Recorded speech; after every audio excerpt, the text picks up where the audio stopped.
todos Good afternoon to y you all. sean muy bienvenidos a A Salamanca very warm y a welcome to este Salamanca Congreso and Internacional this sobre international Comunicación project Interna about en las internal communication in pontifical universities.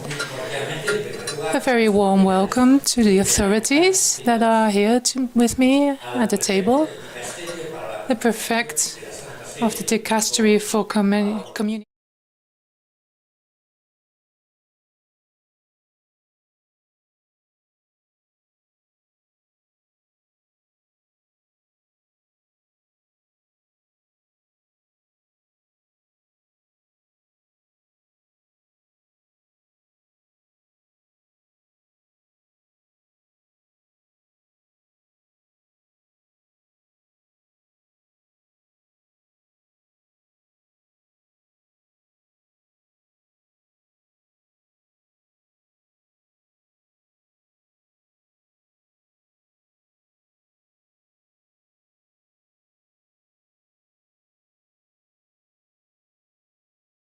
Thinking, and your presence here gives this conference a really universal presence.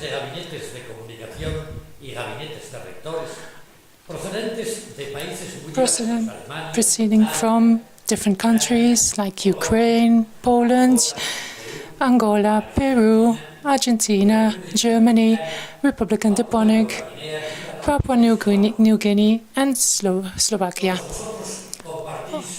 All of you share a mission that requires intelligence, sensibility, and a profound spirituality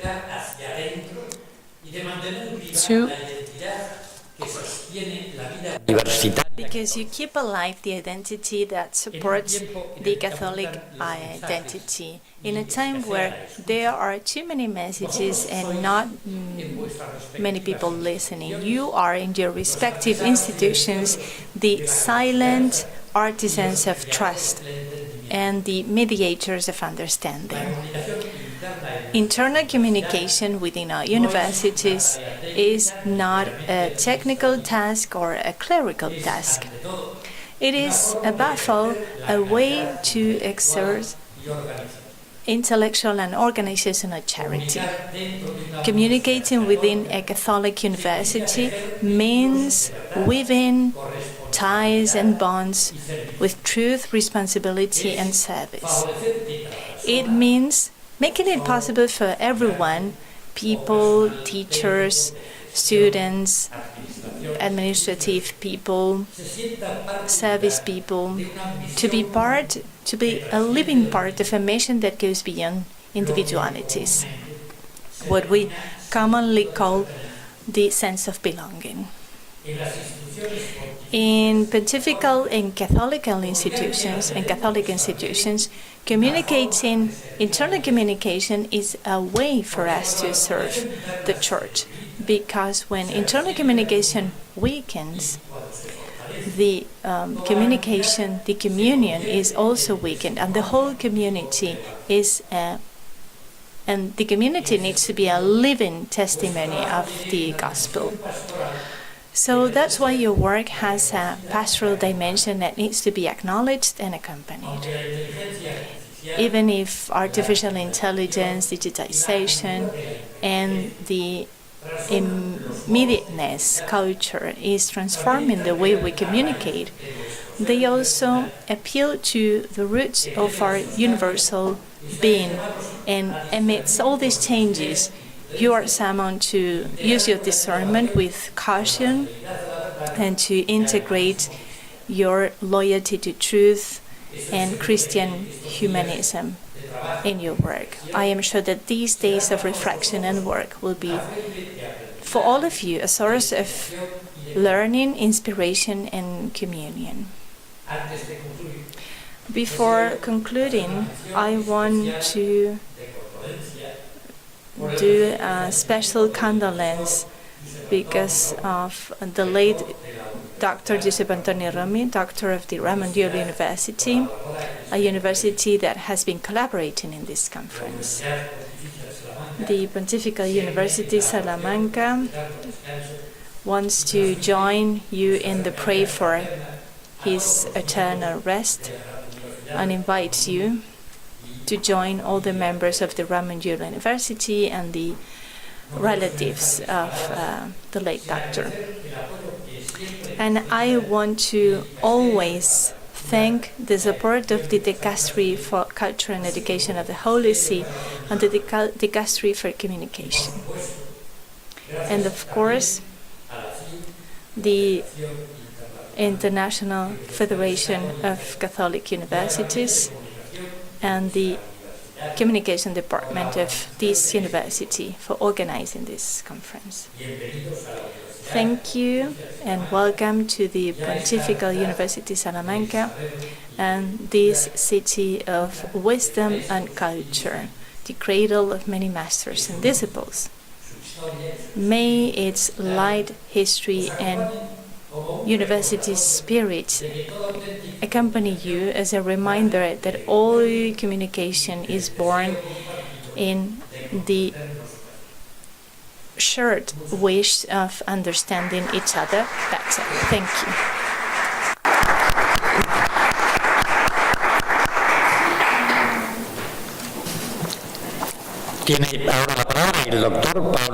Now I will give the floor to Dr. Paolo Ruffini, the prefect of the Dicastery for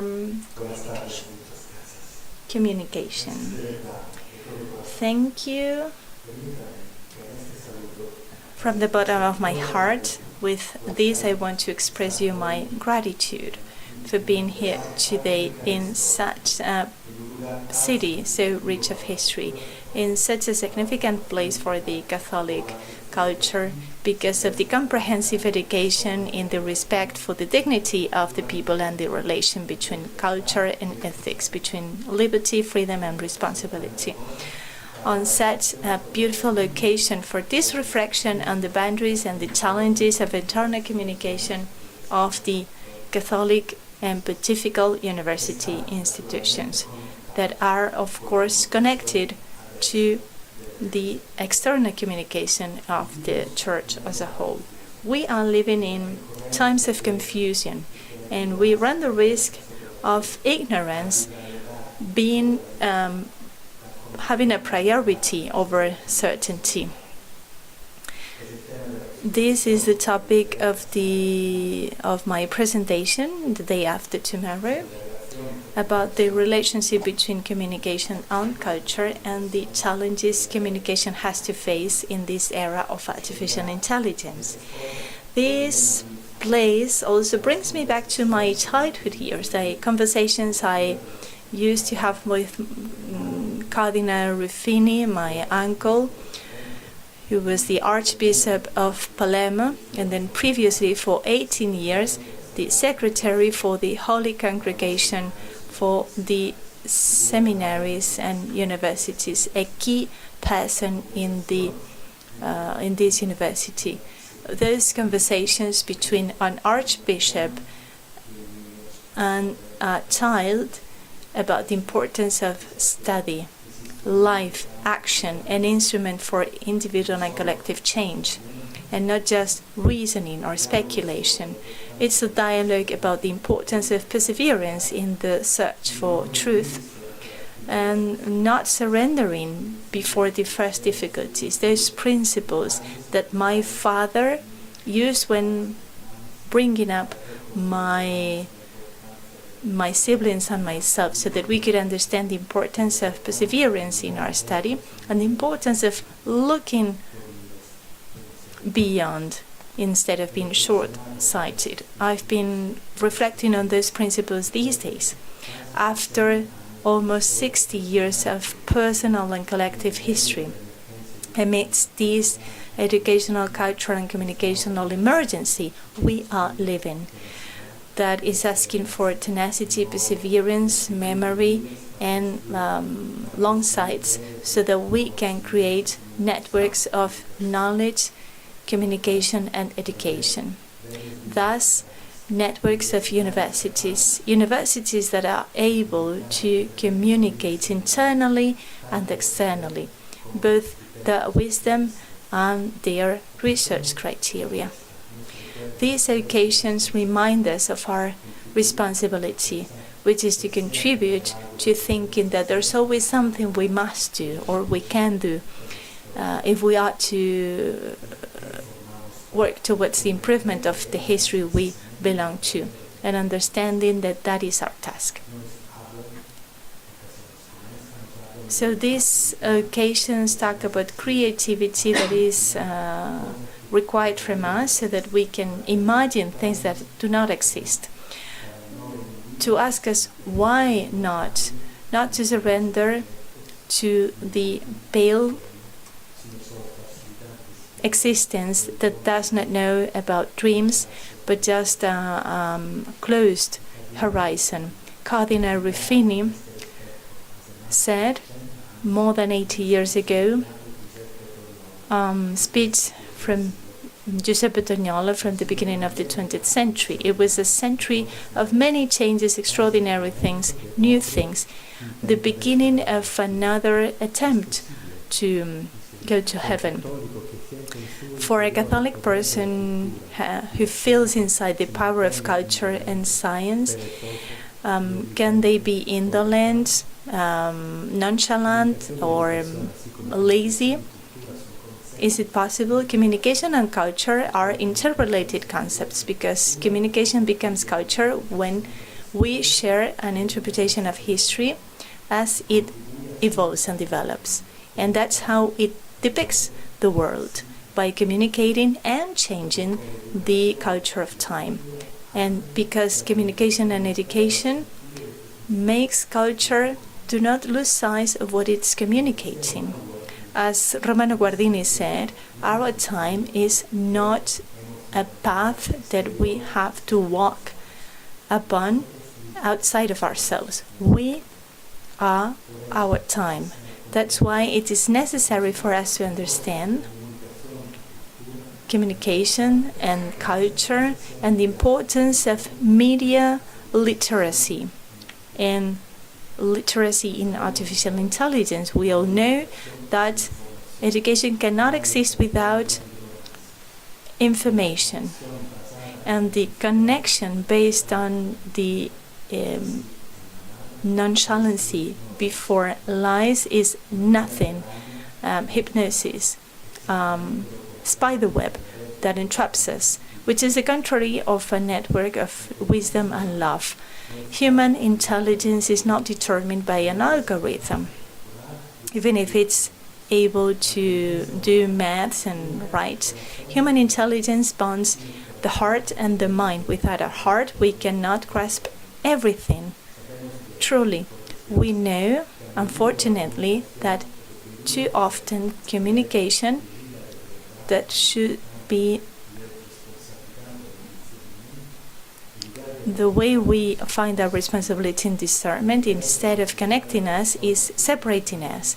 Instead of thinking about someone in its integrality, it breaks them down in pieces.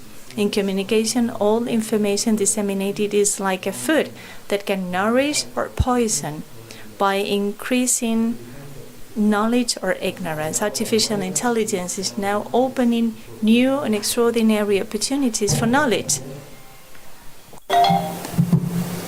Disculpe, pero también.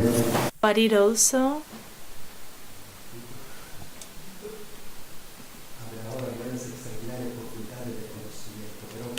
opens up new ways of knowledge, but also ignorance in disguised as knowledge.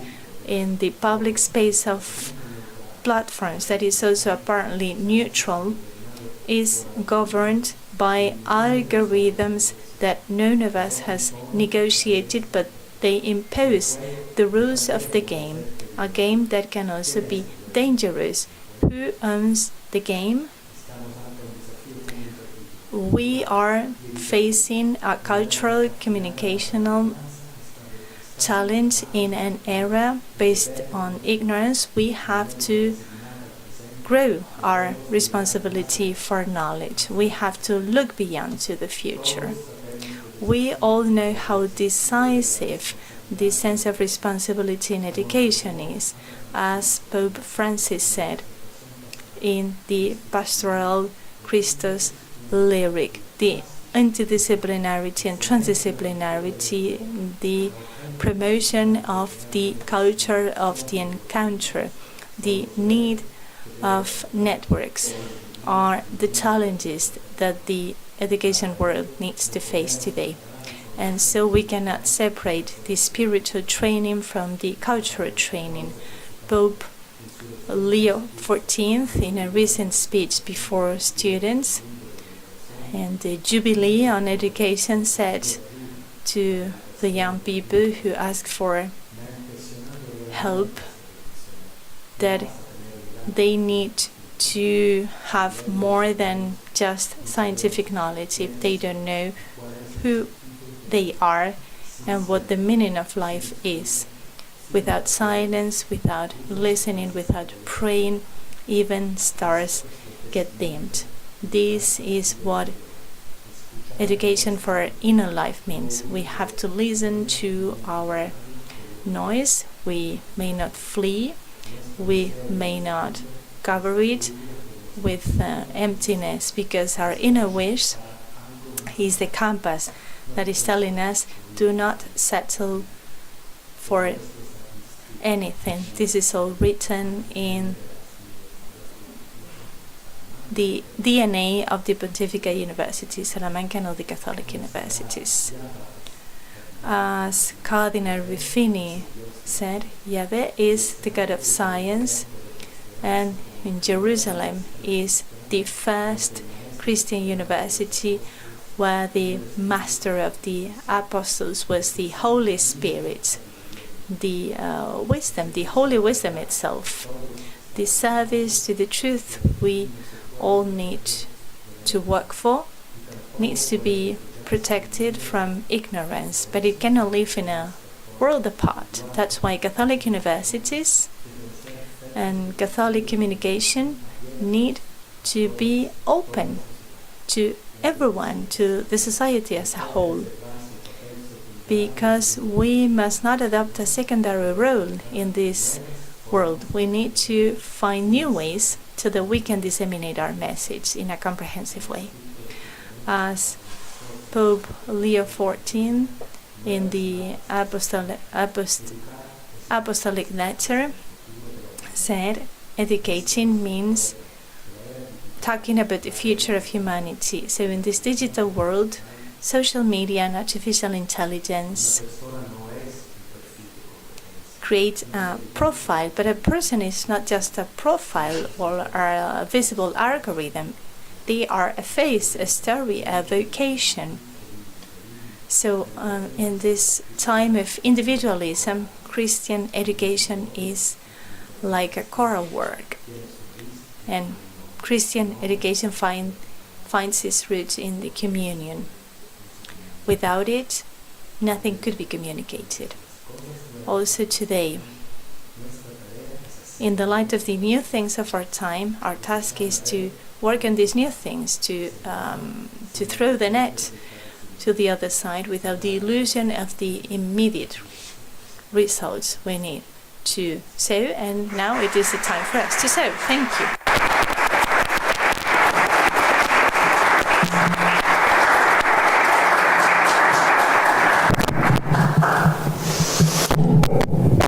Muy bien, muchas gracias.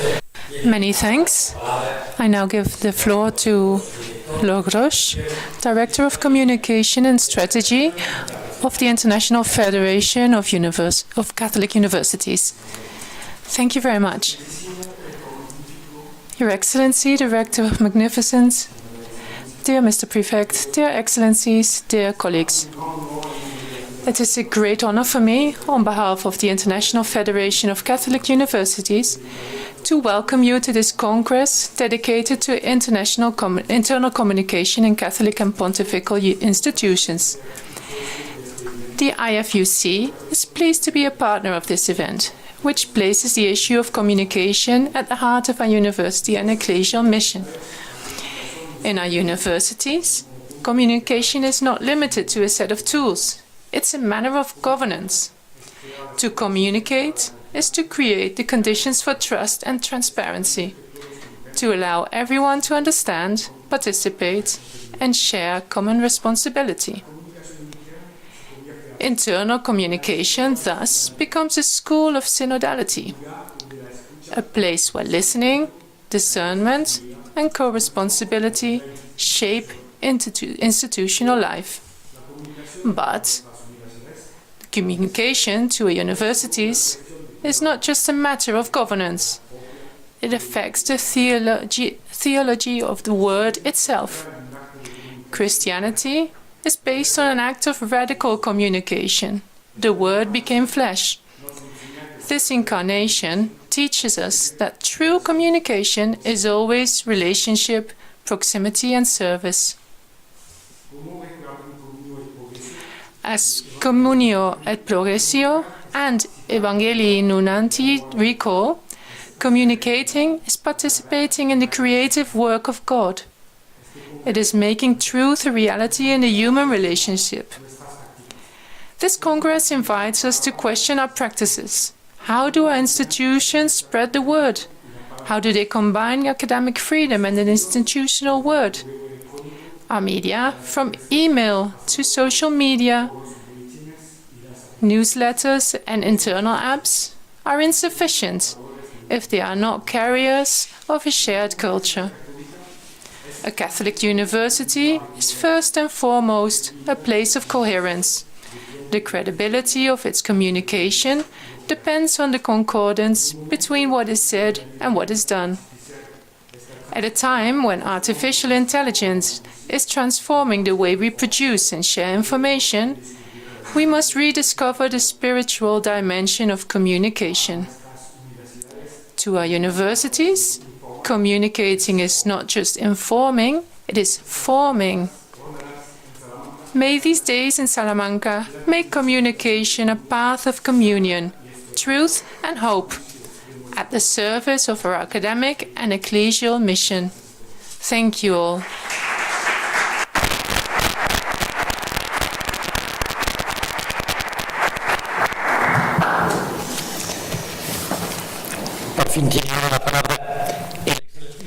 I'd like to give the floor to His Excellency Paul Desmontais, Secretary of the Dicastery of Culture and Education of the Holy See, who will pronounce the inaugural conference with the title of Catholic Universities in the Era of Artificial Intelligence.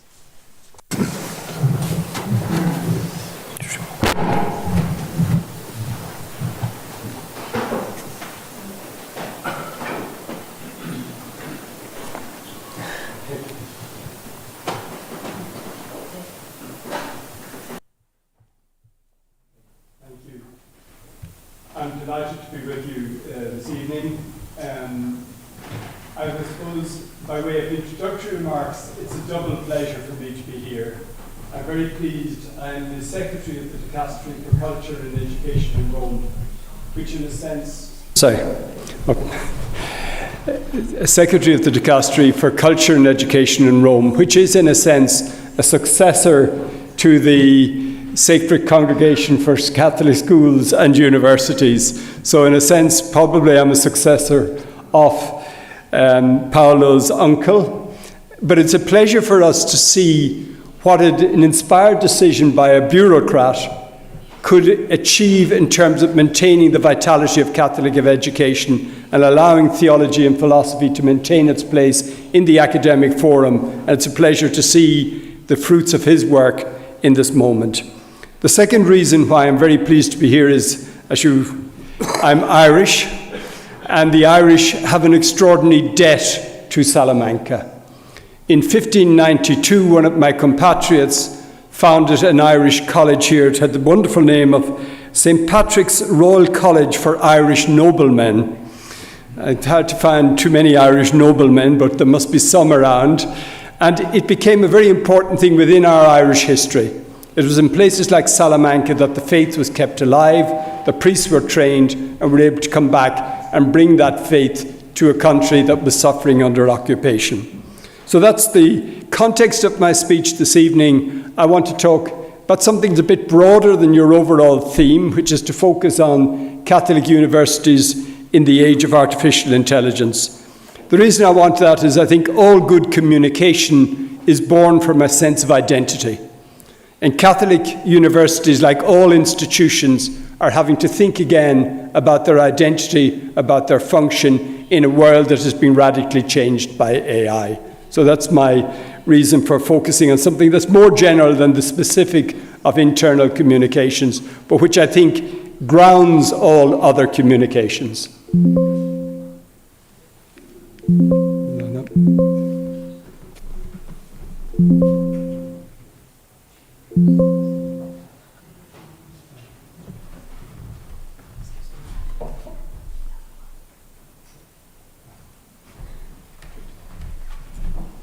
I'd like to begin for you, just going to read you two short quotations. The first one is just to remind us of what Catholic education is. And you forgive me reading your quotation, which is to remind us that Catholic education has a long and rich history, and it continues to play a significant role in shaping individuals and societies. In today's rapidly changing world, Catholic universities offer unique contributions that are particularly valuable. They provide a holistic education that prepares students to succeed academically, socially, and spiritually. By emphasizing values, service, community, and intellectual rigor, Catholic universities empower students to become responsible, compassionate, and informed citizens who are ready to make a positive impact on the world. The second quotation is trying to focus on precisely on what Catholic universities are doing to think about how they need to change their educational priorities in response to AI. Among the things that are happening is many universities are creating specialized degree programs in artificial intelligence. But they are mandating that these technical programs be interdisciplinary, blending computer science with the humanities. They're embedding theology and philosophy directly into the AI curriculum to frame it ethically. They're launching new institutions for prudential design of emerging technologies. They're prioritizing the study of ethics. They're shifting the focus from if AI should be used to how it should be ethically used. And they're rethinking assessment methods to account for the rise of generative AI tools like ChatGPT.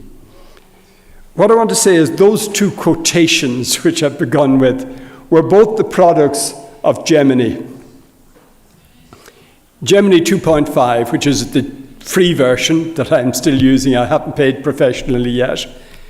They produced these quotations in about a minute. They offer an initially good, it has to be said, introduction to the topic. And what's interesting, I think, is we need to really step back occasionally and have a sense of wonder and admiration for what these platforms can do. We also have to be a bit sober, and we have to reflect on what we're looking at. So I think we need to find a balance that is able to be alert to the great potential of the technology of AI, to see its potential benefits, to understand the achievements, and also then at the same time to be able to reflect more critically about AI and its place within education. That critical evaluation, I think, is important at two levels. We need to remember that many people in the scientific community or in the technology communities are a little bit suspicious of us. They think we are opposed to progress. But really the question we're asking is, what is true human progress? How do we evaluate the science and the technology to ensure that it remains at the service of humanity and not simply as an end in itself? And I think in doing that, we can do that very well if we do it not simply by coming as outsiders, but by engaging the questions of many of those who have developed the technologies, who are themselves raising questions about its use and about its potential and about its impact. So we do this, I think it's a hallmark of our engagement should be dialogical. Not that we're coming from outside, jumping in with the answers, ready to offer criticisms. No, we want to grow in appreciation, study, learn, and reflect. And one of the things I think we need to do is, the field of AI is developing extraordinarily rapidly. And that's being a little bit hyped occasionally because business requires more investment. So who talks higher and better about AI gets more money. We need to be a little bit careful not to get caught in the hype, to step back and not to feel trapped by the high-speed rhythms of the technology, but to bring that human reflection, which takes a little bit of time and which must then contribute to the reflection. Just back for that more specific, if I was to take the two quotations I gave you and to try and evaluate them, they sound fine, they read well, they'd be quicker than anything I'd write myself. But if I want to really critically evaluate them, I have to ask two questions. One is about the data. What is the information on which those questions have been trained in order to offer the answers they do? Knowing it's Gemini, I know it's Google. And I know that Google have scraped information from about every library, every written source, every social media source they can possibly find, and they are bringing that information together. So I can be relatively sure it's a fairly wide, comprehensive range of sources have shaped the answers. But that data has itself been processed and synthesized and organized by algorithms. The algorithms are what gives it its shape, that puts the questions to it, that develops the categories. And one of the things that a lovely insight that I think we should keep in mind was Cathy O'Neill, who's an American scholar, who says about algorithms that algorithms are opinions written in maths. The algorithm always embeds somebody's opinion, somebody's prejudice, somebody's view of the world. We need to be more alert to what those opinions are and where they're coming from and who's shaping them. So that's just to give a little starting point. The other thing I will say that in my own use of AI, the more I know about the topic, the more I get from it.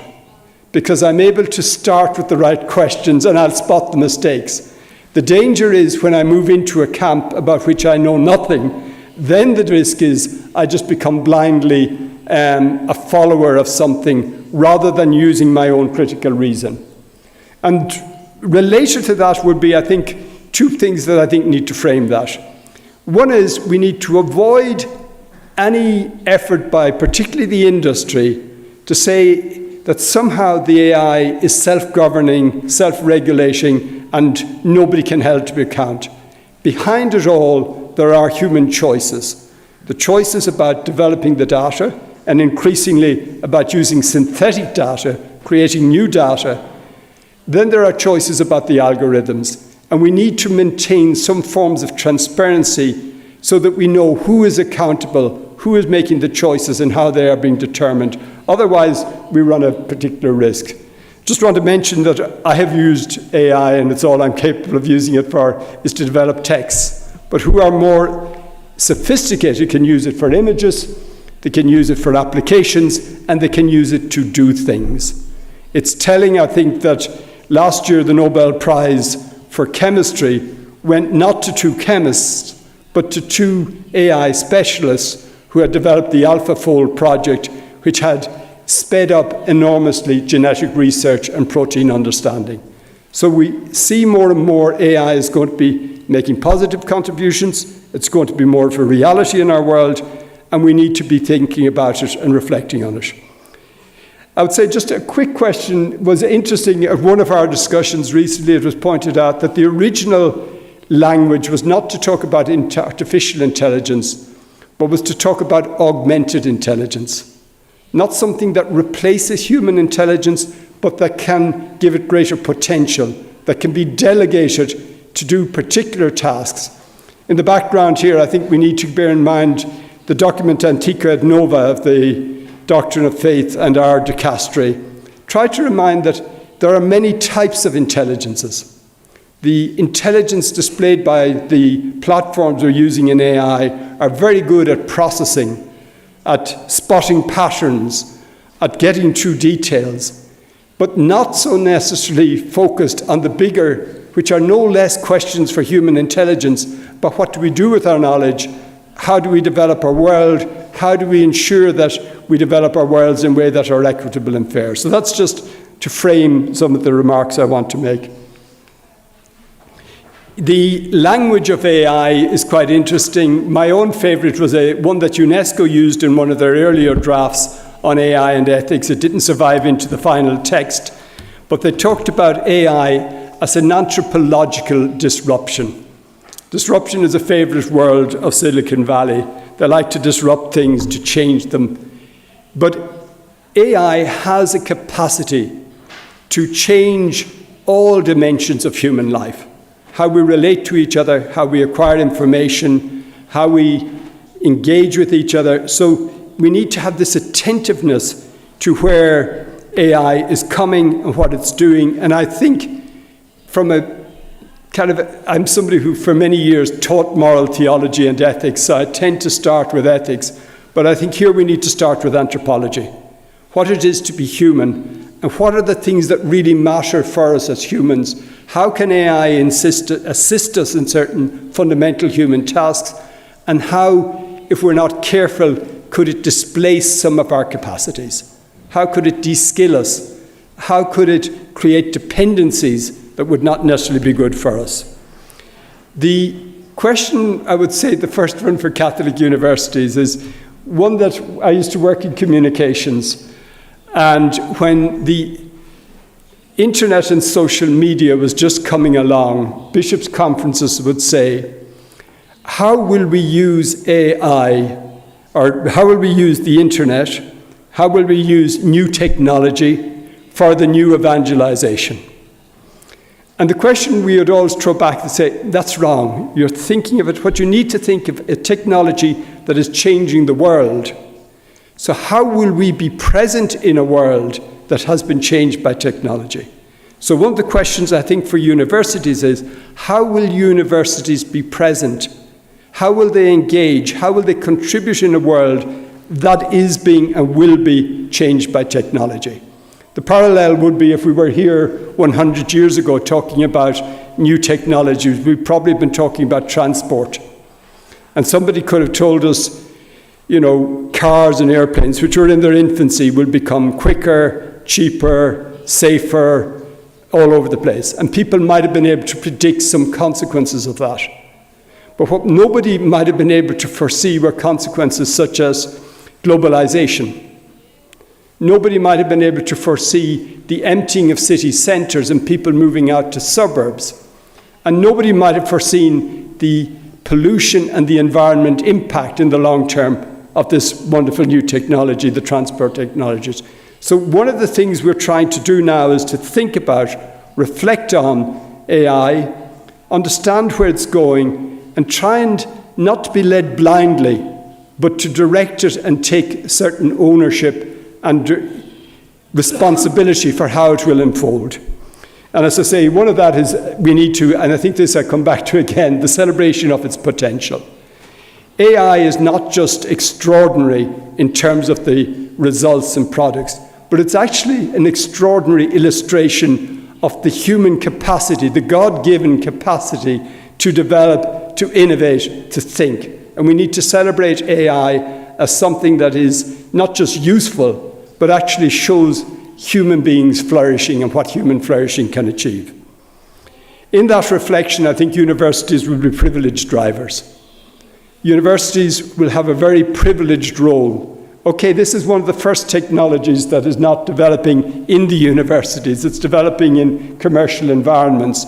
But a lot of the people who will be developing those environments will be coming through universities. And universities need to think about their formational role for the people who will be shaping our future, to offer them categories and criteria with which they can reflect on their responsibility. One of my favourite quotes is from Buckminster Fuller, who was an architect about 100 years ago, who said, when any new technology comes along, we can either be architects or victims. We can either get involved and try and shape it and try and give it a direction, or we can stand on the sidelines and just moan about what it's doing to us. And I think this is a moment for the church, in a very real way, to try and create a broader public debate about AI, to offer its own insights to that debate and encourage other people to engage it. Not coming with the answers, we don't have them, but engaging with other people to better understand what's happening, to ensure that all voices come to that debate so that we provide a platform and ability where we can have a contribution to make. And we have Catholic perspectives to bring. We have our Catholic social teaching, and then we have a particular anthropology, a particular understanding of what it is to be human, what it is that makes human life worthwhile, what it is that ensures the flourishing of individuals and of society. And I think it is our responsibility to bring those insights into the debate, and as I say again, to do it dialogically. One of my favourite things from Pope Francis was Fratelli Tutti, chapter 6. That's the moral theologian or the ethicist in me again. But where he talks about the need for us human beings, despite all the differences in our world, the difference of politics, the difference of ideologies, the difference of religion, the difference of class and environment, to work together to try and understand what really helps to develop the human race, to develop us as individuals, develop us as society, develop us in ways that are more just and fair. In other words, he says that is going to require a constant thinking about what it is to be human. And if we're to do that well, we have to do it inclusively. Within the Catholic tradition, we have a very well-developed natural law theory, but that was very often nourished by insights exclusively from a Western perspective. We need, in promoting a debate about AI, which will have a global impact, we need the insights of different cultures and different perspectives, and to find platforms where they can contribute. So as I say, and Pope Francis also had a thing there that the moral theologian in me was very happy. He said, we need to believe we will find answers. There are some answers that are better than others. There are some truths that are dependable. That we have to be humble in terms of our search for truth, but it's a search for truth that gives human dialogue its ultimate value. It's not just simply assertion of opinion, it's actually engagement with others to find elements of truth. And that's the context in which I want to open up to think a little bit about education in this context. And my instincts are, when we think about education, we need to think of education from three perspectives. That will be learning with AI, learning about AI, and learning for AI. It's just simple categories, they're not the only ones, but learning with AI. Universities all over the world are already having to deal with the fact that their students are using AI. Their teachers are using AI. It's in the institutions, whether it's acknowledged or not, whether it's a policy or not, it's there.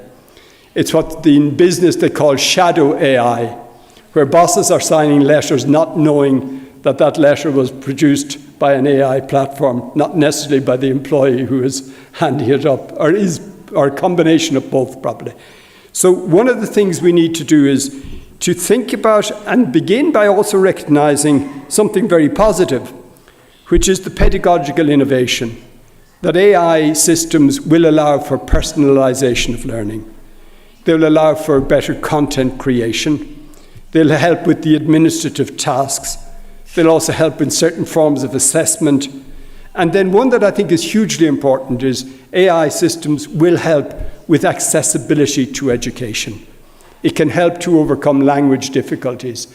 They can help people with different forms of abilities who are maybe disadvantaged in terms of hearing or sight, but can help to engage them. Those who are neurologically divergent, who have different ways of thinking, can find patterns and programs that are individually patterned to them. In an ideal world, that allows the teacher to become more efficient, become more productive. One of the things I think we need to be remembered, though, that in educational systems, and I say teacher, by which I mean lecturer, professor, but for me at the core of that is always a teacher. which is a vocation, it's a calling. It's ultimately a relational thing. I care enough about this student that I'm going to try and help him or her. I taught for many years, and there's no joy nicer than when you suddenly see a student beginning to get it and understand it, and you're putting them on the road. They'll often outrun you afterwards, but it's a human achievement. Pope Francis had a thing about communications where he said, for all the technology we have, that good communications is a human achievement, not a technological achievement. Technology will enhance the teacher, but at the core of it is there's a human commitment, a human desire to want and to desire what is best for that student. It's one of the things that actually was interesting. Pope Leo, talking about education, put the word love in there. Actually, teaching is an act of love. It's an act of love and caring for another generation to ensure that they will have the potential to realize their capacities and to contribute to our society. So we need to celebrate and maintain the central role of the teacher. And we need to acknowledge there are threats to that. One is, for some of the commercial companies, education is a new market. It's a marketplace. We need to be very careful about education that's driven by a profit model. We need to be particularly careful by education theories that are developed by people who are not themselves educators. Because the risk is, by default, their model of education will be centered on the things that are easily done by AI, by the types of subjects that are easily monitored, that are more ones and zeros and blacks and whites and more obvious answers than maybe some of the humanities. And the risk that if we leave it with more technology, we get an education that will be biased in terms of a priority for technological, scientific subjects, which are hugely significant, but which are not the full reality of what it is to be human. So one of the things I think is, again, is to invite teachers to engage with AI and to take responsibility. Teaching for me is a profession. The word profession is not just about privilege. Profession is about standing for something. I profess something. I am committed to education, to bringing out the best in students. So how do teachers, as individuals and as unions and as organizations, work together to ensure that the nobility of the teaching project is maintained at all times? Related to that, I think when we need to know, at the moment we're at the stage of development of many educational programs. And very often the data that has been harvested by the companies is of very great significance. They're using that data, what they're learning, how students are reacting, where their eyes are going, what they're doing with keystrokes. It's all being measured. It's all been gathered somewhere. We need to be attentive to two things for our students. How do we protect their privacy? And how do we recognize that that data, to some extent, is theirs? People say now data is the new oil. We've had a history of the extractive industries which have exploited vulnerable countries. We need to ensure that in the data that is generated by educational programs, that is seen to belong to the countries. A second issue related to that is the one of cultural monopolies. The prime developers of much educational software are companies coming from the global north, coming with models of education that are valid, but that have been vindicated only in the experience of the global north. How do we ensure that in their developing models, that types of education that have existed within indigenous communities, types of education that are not focused just on academic learning, but about how you become part of a community and how you maintain your sense of belonging, how do we ensure that those forms of education, which have often never been written, therefore not digitalized, can actually make a contribution to how we think about education? I think this is one where it's not just a matter of being nice to people in the global south, but we have much to learn from the traditions of the global south. So how do we ensure, particularly around vulnerable languages? We know already, it's interesting, for the French government are worried about French as a language and how do they protect the French language, and that's a strong global language. because English becomes, or bad English becomes, the dominant idiom of our world? How do we ensure that the multiplicity of cultures is kept alive? How do we ensure the traditions? The other issue that is just coming out on research is that digital environments, we need to think about two aspects that a lot of our learning, and I'm going to take two unlikely sources for this. One is Carlo Ratti, who's an Italian architect who has been working on these issues, who said that during COVID, he teaches at MIT, during COVID, when people were working from home, the level of genuine scientific research and good peer journals dropped. And he said it dropped because you didn't get the type of loose associations you would get when a university is functioning normally, when people from different disciplines are engaged with each other. And he explored that in terms of strong ties, or the ties we have with our family, with our friends, with our peers. Weak ties are the ties we develop when we go for coffee, when I'm talking with somebody, where we're sharing a car going to work together, but that they are often the ones that are more fruitful for real innovation. The other unlikely source to round the same observation, Cardinal Newman, who when he established the Catholic University, or tried to establish the Catholic University in Ireland, he insisted that a university was to be a community where people of different disciplines would interact and would learn from each other. So one of the fears about moving to digital platforms and to AI platforms in particular is we lose that sense of being a community of people who live together, who learn from each other, and who have that need for the physical interaction with each other. Learning about AI. Here I think the first one is, in terms of the emergence of AI, it's very clear universities are having to think about their curriculum. Everybody, irrespective of what discipline they come from or background, needs to have a certain competency in knowing how to use AI. That's simply at what I'm going to call digital competency, which is about trying to ensure that everybody has access to the technology. And the access to the technology, one interesting study done by the Fundamental Rights Agency of the European Union during COVID, they studied situations in which all students were given the relevant technology. All students were given the connectivity. All students were getting the input from educational institutions. But the ultimate determinant of whether they were actually making progress came back to questions about their home context, about their wealth or poverty.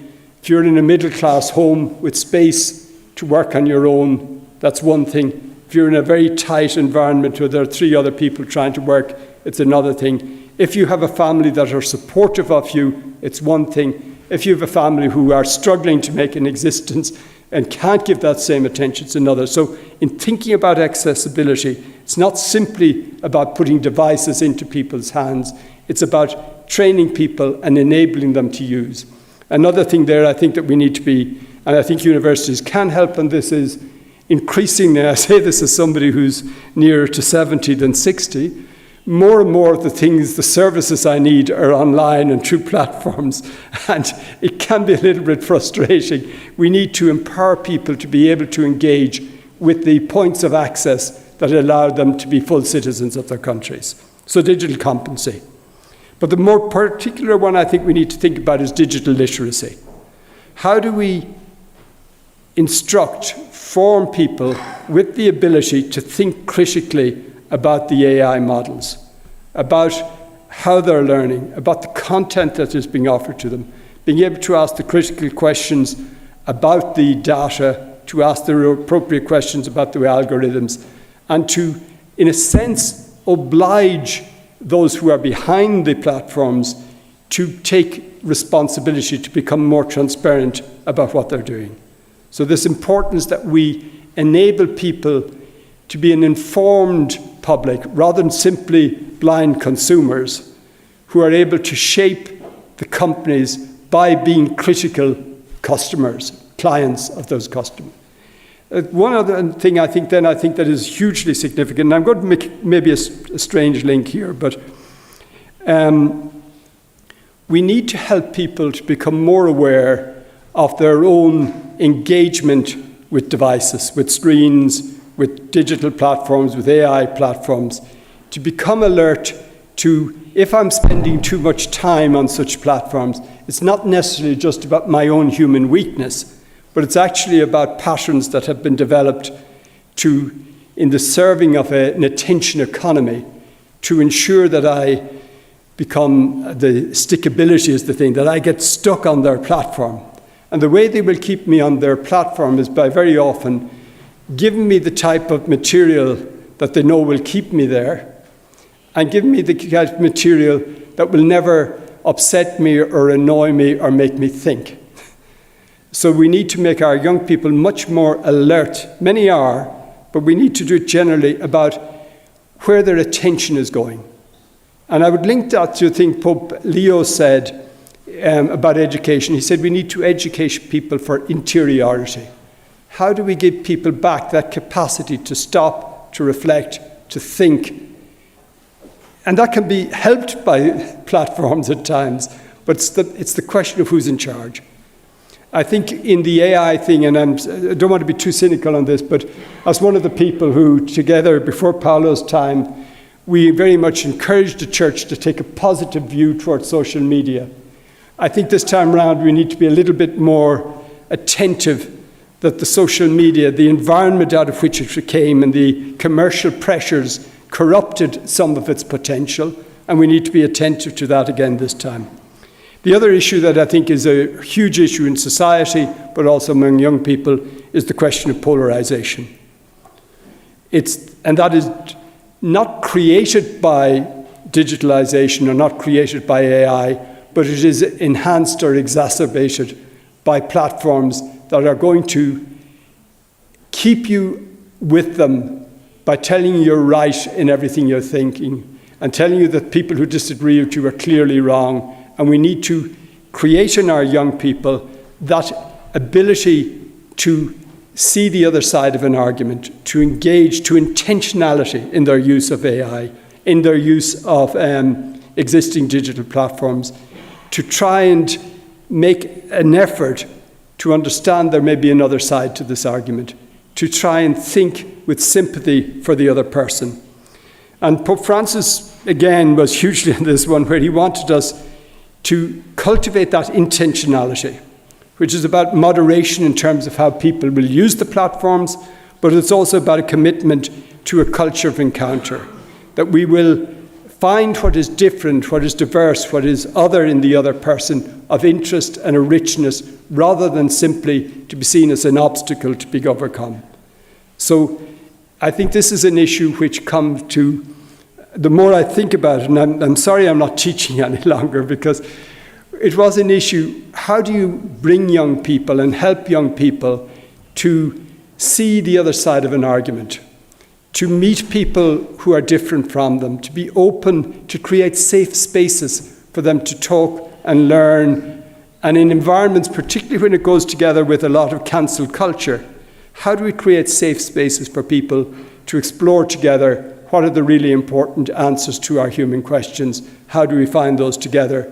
And this, I think, is essentially true about Pope Francis always, and Pope Leo again, importance of dialogue. And I think they're not saying, but we need dialogue is not just a technique.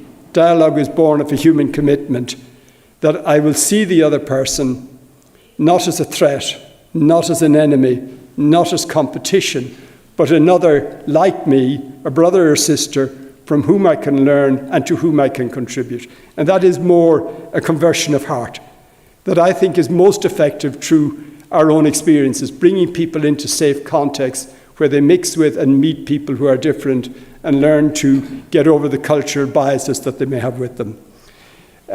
We've been learning about AI. Again, one of the things for the last 15, 20 years was a huge emphasis on the need to drive everything towards STEM, particularly this commitment that you need more women in STEM, and that was a good commitment in order to achieve inequalities and to ensure we had the contributions of all those who had something to say to our society. We need now to be alert to the fact that the STEM disciplines are precisely the things that AI will do extremely well. It'll be better at maths. It'll be better at the science. It'll do the quick technology and the engineering and the coding far better than human beings can do it. So I think it is a moment for universities to rediscover and not necessarily have to be defensive about the place of the humanities. If we think about the future where we're going, we don't know what work patterns will be like. We don't know what awaits us in the future, but we need people with the capacity to think, to reflect, and not to be simply consumers of technology. And the other thing about the humanities, I think, is my desire for a culture of encounter. I think it's through the reading of the products of other cultures, of other times, of other places, that can help me to expose me to the humanity of the other. The fact that I can read a novel coming from a totally different culture and it resonates for me, talks about the oneness of our human experience. The fact that I can listen to a poetry or a music from a different culture, but I can find something in it that touches the heart, speaks to the existence of a single human heart, of a single human nature that is differentiated in cultures, but speaks to a unity of the human person, of the human family. And I think humanities, we need to recover that sense and not be apologetic for them. Finally, I'm going to move to learning for AI, learning for a world that will be transformed by AI.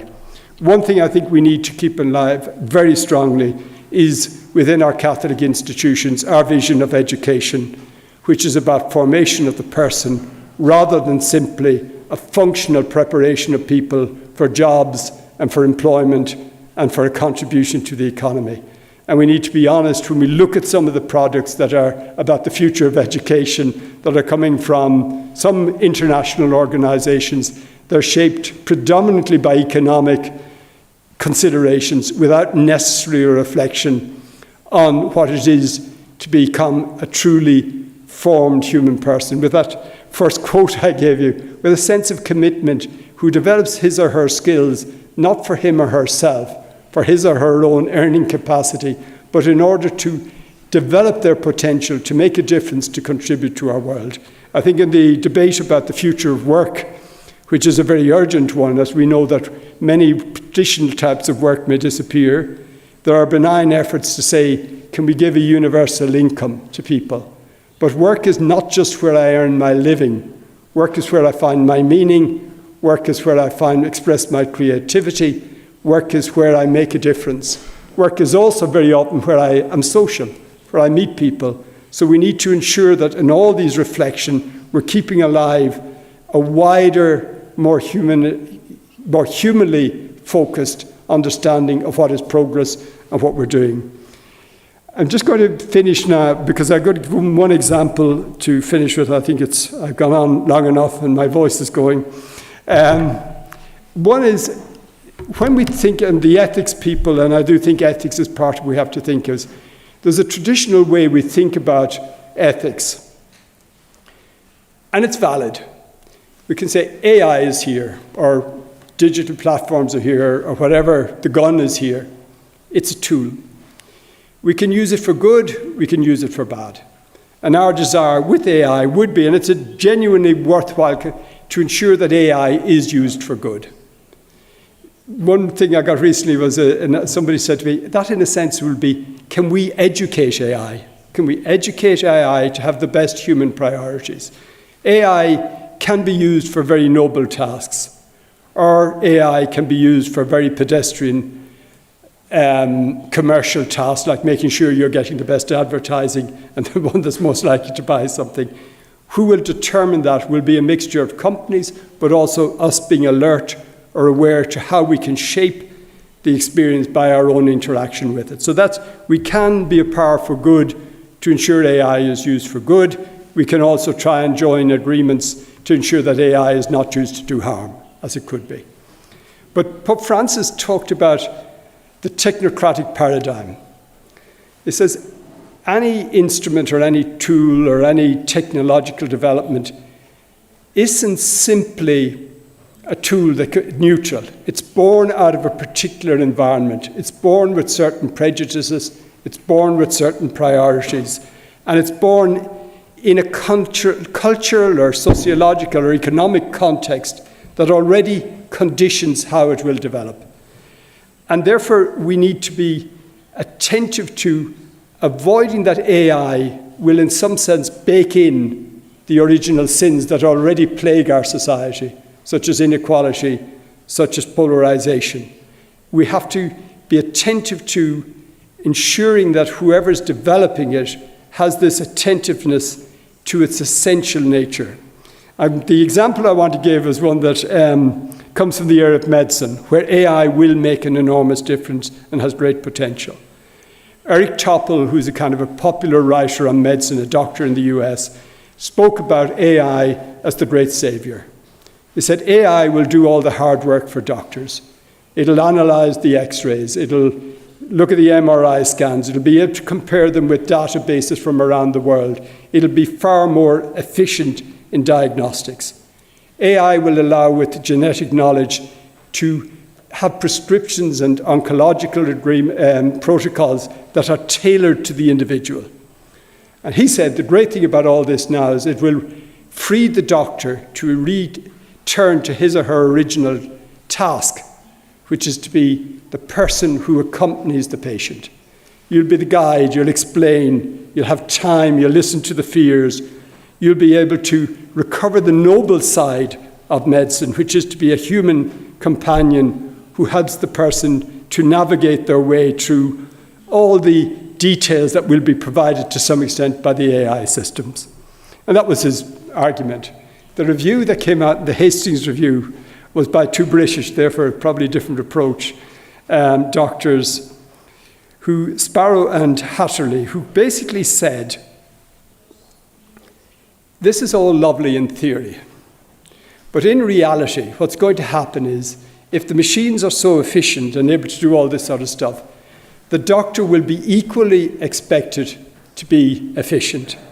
And he or she will be now, because they have this technology, will be expected to see more patients, see them more quickly, and make more money from them.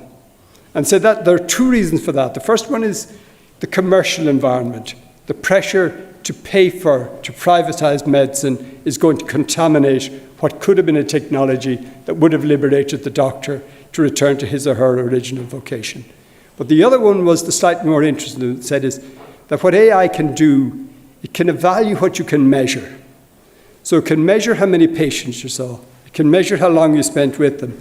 It can measure the volume of products you prescribed for them. It can probably measure in the long term certain outcomes for the patient. But what it cannot measure is the care or the quality of the relationship, and therefore that becomes devalued. And therefore they said the risk is at the end of the day as doctors, we will be working for algorithms rather than being liberated. And that I think is, I take that just as the invitation to you as educators, as people who work in this field, as communicators within universities. How do we ensure that its potential will be realized in a context where we need to know AI comes into a world with baked-in problems, the inequalities, I'm not going to list them now, environmental issues, questions like that. We need to recover a sense of human agency, not to think we can hand ourselves over to machines, and that at the end of the day, this is about getting beyond techno-optimism, that somehow machinery or technology will solve our problems. Technology will make a huge difference if we as human beings steer it, guide it, accompany it, engage with it, talk about it, and ensure that it is to some extent put at the service of humanity. And that's where I'm going to finish by saying I think the Catholic universities have a particular thing to do. In Catholic universities, I think engaging with AI has a potential to give a new relevance to what we're about.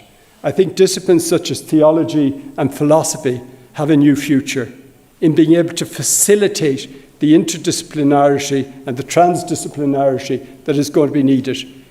The fact that you will have within faculties scientists, technologists, and people who are more experts in the human in the one community gives us a great potential. The other thing I'll say is that Catholic universities owe it to their local communities to think about how they can help the church in various institutional forms to engage with AI. And then elsewhere, I'm delighted that the International Federation for Catholic Universities are here, because I think we can do this better if we do it as a network of Catholic universities. At the moment, we're conscious every Catholic university is trying to have a policy on AI and plagiarism. Every Catholic university in the world is trying to develop new core. If we could do that together, we won't waste resources and we'll have a more hit. And more importantly, we'll have something positive to contribute to our world. So thank you very much.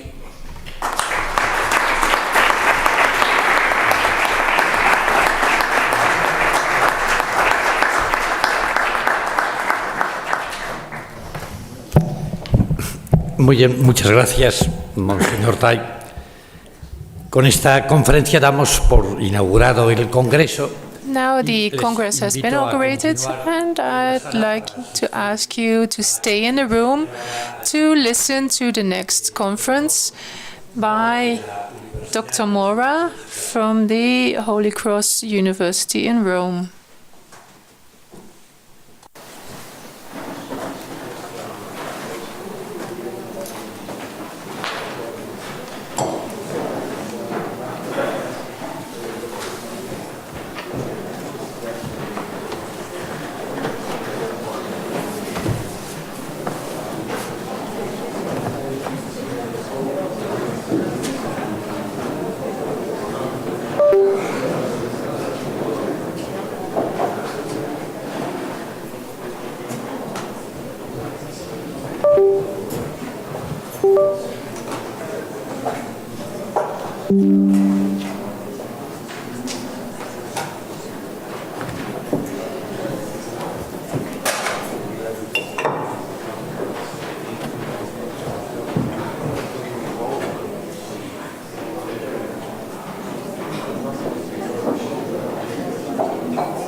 Disculpen, estamos teniendo un pequeño problema con la presentación. There's a small problem with the presentation. That's why it's taking a little bit longer to start the presentation of Juan Manuel Mora. As soon as we resolve this, we will get started.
Buenas tardes a todos. Good evening, everyone. We are now joined by Mr. Juan Manuel Mora, Vice Rector of Communication of the Pontifical University of the Holy Cross in Rome since 2021. He holds a PhD in Information Sciences from the University of Navarra, an academic institution to which he has been linked throughout his professional career and still remains there, as a promoter and current president of the Advisory Council of the Center of University Governance and Reputation of the University of Navarra. Previously, and during 13 years, he was a deputy rector of communication of the University of Navarra. And if we go back a little further, for 15 years he was the communications manager for Opus Dei. He's the author of several books and numerous articles on communication and governance, change management, strategic communication, crisis prevention and resolution, reputation and tangibles, Christian identity of universities, and communication of faith, among other topics. All of those in high demand at the institutions he provides with his consultation services. Manuel Mora is therefore a real expert in communication and how the governance models of institutions influence the internal communication process. Thank you, Deborah. My apologies for the technical problem, but I think a little break was nice to have anyway. And therefore, we can now start quietly. I am very thankful for the invitation to speak here, because coming to Salamanca is a pleasure and an honor.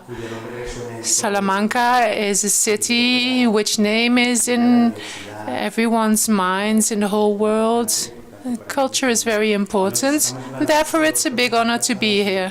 And we're not only talking about history, but also about Sara Camara, who's in the newspapers today because she's winner of the Best Pastry Award. She's from Salamanca, and I invite everyone to enjoy Salamanca also for other aspects. Thank you. I should give you an introduction to internal communication at universities, and please allow me to speak in general terms, in the sense that I think they are of utility to us or for the internal aspects and departments of the universities. It's quite academic, and therefore I've asked some help from a colleague. It's really nice. It's not done by AI, but a professional designer, a friend of mine. And a reflection on internal communication. We can approach it from different perspectives. It could be from the church, Catholic universities, also can be approached from communication, from management of people, also the relationship with employees from different perspectives. And please allow me to approach this internal communication theme, which is very important, but we're talking today about governance, organizational governance. So the relation between internal communication activities and those who govern. And I will not only speak about those who are speaking, so communicators, many colleagues, but also of those governing. And that is because,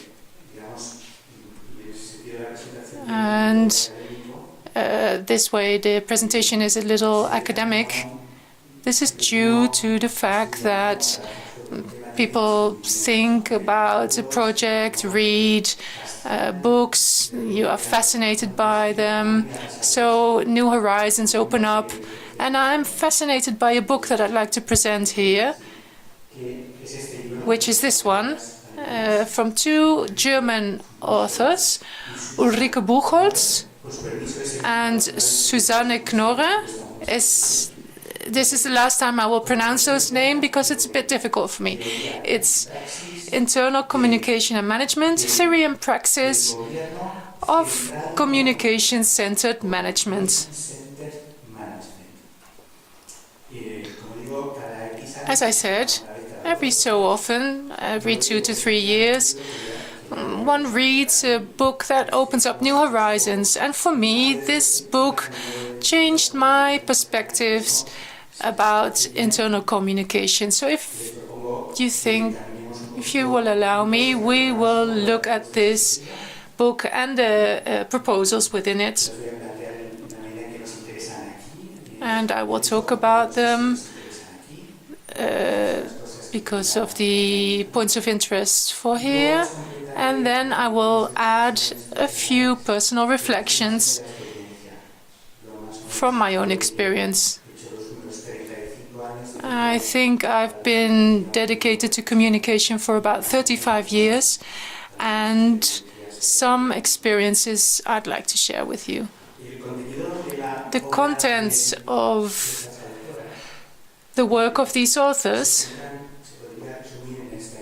could be captured as an integral part of governance. This is not an affirmation that they do a priori, but they reason and argument this throughout the whole book. This is the result of basic research about these themes, but also from practical experience. I propose to summarize the content of this book in 5 parts, which might help us to put it in a certain order. Volatile environments, how the environment changes around it, the evolution of leadership, so the way we carry out our leadership, so whoever is responsible within organization, the evolution of the way we see governance, so not only the leader but also the governance, and the evolution of corporate communication and specifically internal communication. And there are some certain ends that popped up there. But we'll follow this thread shortly of those 5 evolution types that have evolved over the years. The starting point of the authors is the volatile environments. They refer to the situation we find generally in the last decades due to the impact of the new technologies and the impact of, as we were reminded, of those realities that we are living, the way we are relating, interacting. So those environments are not the technology. So this is the technology, the way it affects our way of life. And they use 2 famous acronyms, which are used quite often. So VUCA, which is volatile, uncertain, complex, and ambiguous, or environments that are BANI, which is in English, brittle, non-linear, anxious, and incomprehensible. This is a situation where many organizations find themselves, not only universities, but also institutions, organizations, bodies, etc. We could say that organizations navigate through turbulent waters in the fields of politics, legislation, finance, and social movements. And I think we don't have to go into the effect of a pandemic in the way that it changes our way of working, or a law on private universities that changes the situation completely, or tariffs, or Brexit that conditions mobility among students, or migration. So things that are out of our reach for our decision-making, things that are out there, but that are like rain or snow or wind. It doesn't depend on us, but it does affect us. So we have to prepare. We have to put on our raincoats or boots or wellies or take our umbrellas. Using post-COVID-19 terminology, we may say that change is the new normal. The normal situation is change. Little or big changes, but we have to embed them because there are more international students. There are other types of changes that affect us. And these circumstances represent a challenge for organizations needing to correctly interpret it and react to the environment that is continuously moving, changing. They need to develop their capacity to adapt their way of working so rain or wind or snow won't affect their results. So prevent the ship from capsizing and going under. To finish with this first reflection, we could say that the organization that lasts throughout time, that are sustainable in time, are those that at the same time show their stability and flexibility. Stable because you can't lose your and flexible because if you're not, your rigidity may cause you not being able to respond to any problems and demands of society. Therefore, that your value proposition is not as relevant as it was in the past. The second aspect that our authors mention is the evolution of the way of leading organizations, which can be deduced directly from changes in the environment.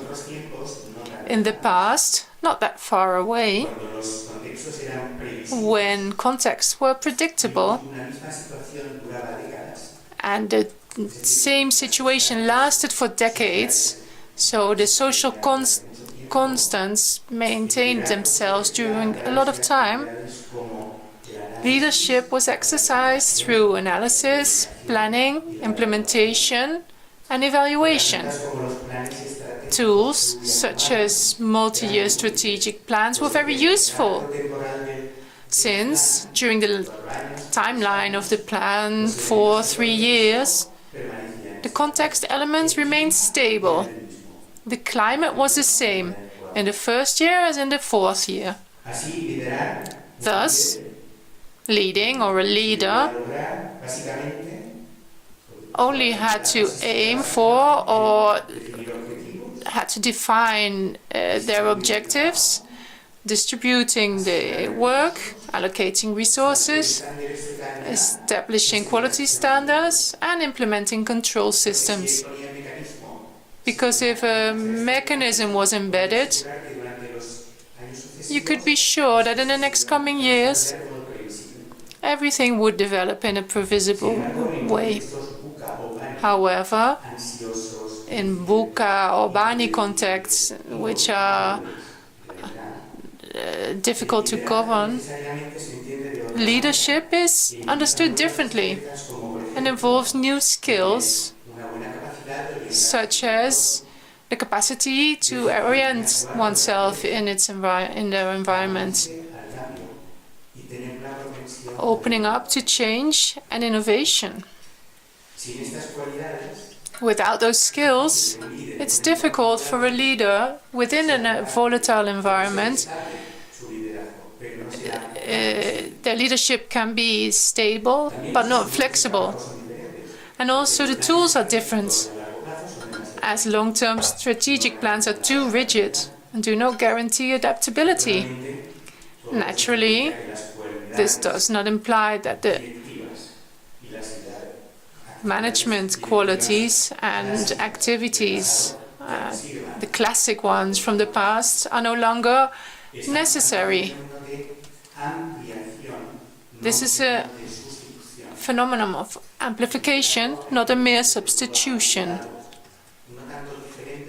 So it's not as much different, but more with a set of characteristics that have to be added to the classic ones. In short, For organizations to be stable, flexible, and able to adapt to volatile environments, that managers have to work with agility and focus, exercising adaptive leadership, as some authors call it. Adaptive leadership. There's work from Harvard from quite some time ago that helped identify this concept, adaptive leadership. They found the key to be a leader in volatile times. So we've learned how to do that. The third one is the evolution not only of leadership but also of a governance model. So I have to emphasize that it's according to these authors. So in communication and management, there's no dogmas, truths, experiences. So everything comes from a certain context that may be shared. So we are looking at the wisdom of those authors who propose in this point a new governance model that helps to lead in volatile environments. And they mention the fourth generation of the St. Gallen management model, which is a governance model which I can't really explain to you because I haven't really gone deeper into it, and it's not the time now. But the authors take from this reflection certain aspects to follow their discourse. And this fourth generation of the St. Gallen management model thinks of the environment, so volatile, slightly dangerous, as an horizon of opportunities and risks. So it's not negative nor positive. It's a fact. So you can respond to that adequately or not. So you can go over your wave on your surfboard instead of going under the wave. They understand, or they conceive the organization as a system that must guarantee always a contributed value to the person who benefits from this. So, for example, AI, we can ask a lot of questions and you will get good and bad answers. But I think it's necessary in this new context to ask how my contribution can be maintained. Other questions are interesting, but I need to ask this question to maintain the sense of my organization. Because in a historical sense, I can't think that my university may benefit from this historical sense that has always been there. Universities have always formed and educated students in the world. Yesterday, at the advisory board that has been mentioned before, it was an online meeting, and the vice rector of Harvard was there too. Maybe we were talking about the future of universities in this new world. And he said there were 15 of us in different countries, lots of experience there, reunited. And he said, I'm very worried because the first time in my life, and he has a certain age, so he's got quite a trajectory. It's the first time in my life that I've seen that we are asking questions about the university institutions. So now no one says anymore that being a university, we respect you. No. The starting point is not taken for granted anymore. We can't take it for granted anymore. We can't live from the past of the universities. We have to keep contributing and adding value. And this is a reflexive and discursive work that articulates the relation between an organization and its environment. No, I'm not informing my internal clients and all those classic items from internal communication. We are facing an amplification. But if a government can't articulate the relation I have with my environment, I have a problem, like in my personal life. My activities, my preferences, if I don't articulate my relation with my work properly, there's a problem. I could have a problem. Therefore, this governance model,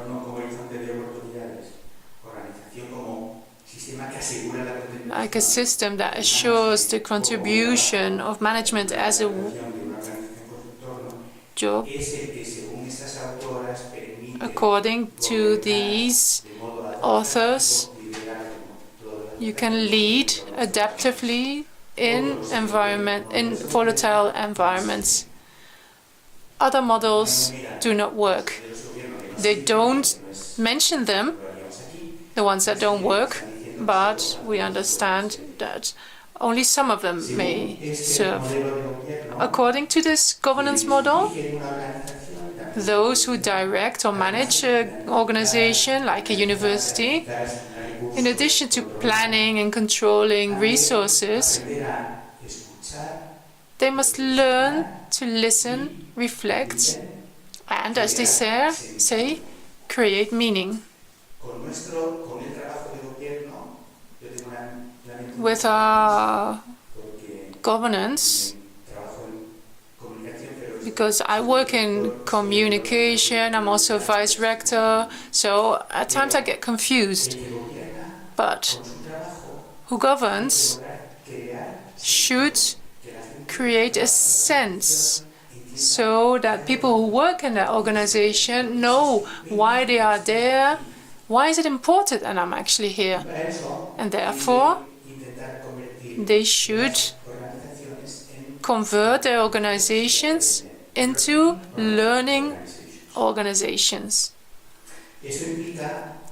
This means, before I said, we're not substituting anything but amplifying. So this means we have to amplify our vision, to broaden our vision.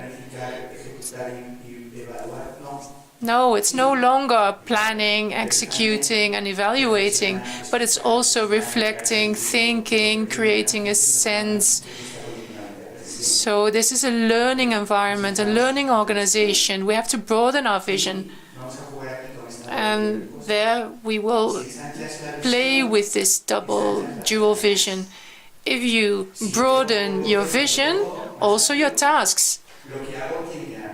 So what I do will also be broadened. I can't continue doing the same if I amplify my vision, broaden my vision. And therefore, those new managerial tasks that we have to learn to direct or to control our organization, for example, protecting the identity and proposition of the organization.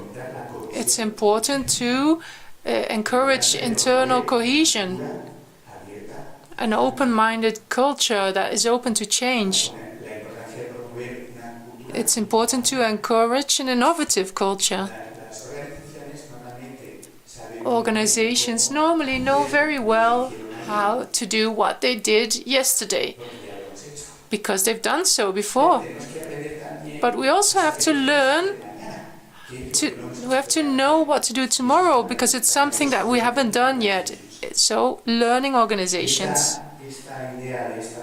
This idea, this form of governance, according to those authors, evoke, to me personally, an article that was quite memorable from a philosophy professor, Alejandro Llano, and he published this in 1996 because all the things also have a certain value. So in 1996, the year in which some placed the Big Bang of the Internet, where he defined in these fantastic articles the characteristics of intelligent organizations in the knowledge society. And when I read this in 96, I thought, wow, that's fantastic. I never heard this type of language. And he said that, in his opinion, organizations are communities of learning. In his opinion, working means learning, and managing means teaching.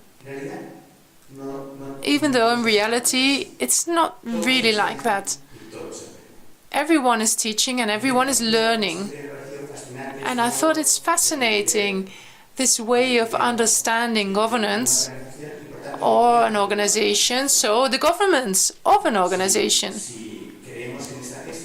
So if we believe this hypothesis, above all, we have to create the conditions to constitute a community where everyone learns from each other, where wisdom and knowledge is being shared. No one keeps it to themselves, but they share it. And the sum of the knowledge of everyone strengthens the organization to deliver their services. Therefore, we could say that this governance model, the volatile environments and adaptive leadership, require a new way of understanding governance. So, new tasks. Now we go on, we continue with the evolution. So we said evolution of leadership, evolution of governance. So now we go to the evolution of corporate communications. The governance model proposed by those authors comes with a renewed approach, or amplified approach, which is the key of everything I tell you today. We try to broaden our mind, open our mind, our way of working. So a renewed approach to corporate communication, and in particular, internal communication. What I thought interesting about this book is how internal communication is being given center stage of all communication and governance of an institution, or in our case, a university. It's not one of those 4 or 5 little dots, marketing, internal, external, production, etc. It's actually put in the center of that all. Let's see where we come from, where we are now, and where we are going, according to these authors. Internal communication has evolved a lot in the recent decades, we could say. Since the middle of the 20th century, so 1949, I chose this date, or this year, 49, because then the British, which I admire very much in terms of communication, in 49, in the United Kingdom, the Institute of Internal Communication was established for those professionals dedicated to this profession. And that was in 49. Thereafter, its value to foster internal cohesion, facilitate participation, and to improve employee satisfaction was recognized. Since then, 75 years later, how many years does this university? Well, yeah, nearly there. This one's 85 years old. Ever since those years, we've been improving the way we were delivering information, encourage listening, promote knowledge, and adherence to purpose. And this way, employees are now becoming the key players of the life and the reputation of an institution. And this way,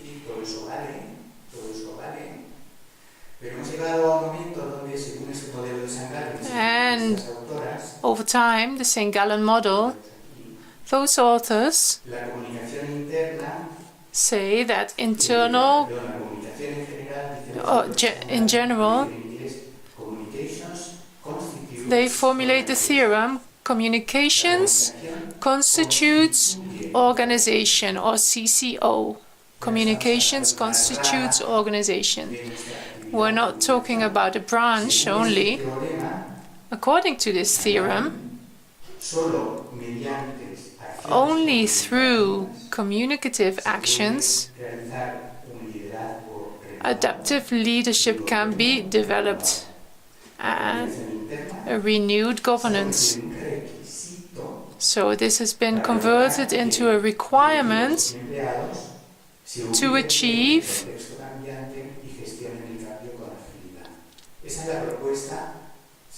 employees to find a way around their context according to those authors. So communication processes constitutes the organization, and consequently internal communication, without neglecting its traditional tasks as a specialized function, internal communication and communication in itself becomes an essential requirement to execute all managerial tasks. All of them. So no, it's only a manager communicating, so everyone needs communication for decision making, standardization, compliance, sustainability, the way of managing crisis, challenges related to competition. All of this should be done by a manager. So before that was easy to plan. But this is only possible with decent communication, which I think is very important. And therefore, corporate communication, and in particular internal communication, becomes an integral part of management. And I don't want to say that this is only the manager or the director of the company. So transversal communication allows the institution to constitute. And what we see here is that the authors give a bit of a definition, which is quite long, and for those of you who are further away, it might be a bit of a torture. So here's the definition of the authors. So, in other words, internal communication refers to knowledge, attitudes, and behavior of people in a way that decision can be made and accepted, and they generate trust within the organization. You don't have to take any notes because we will give you the whole text, because the words are broken off not quite properly. So, in other words, internal communication ensures that everyone can understand volatile environments, that leaders can govern with agility that employees can implement change decisions across all layers of the organization and not just at the top. And seen this way, internal communication, it's a change in vision. So a change in governance vision and also in the tasks. Now they say that a change in vision leads to a change in tasks. So don't worry, you'll get the text. And this means that the vision and the inclusion of employees and the potential resources in governance and key process. So that means that people are being the principal asset. So it's people. And therefore, communication should help managers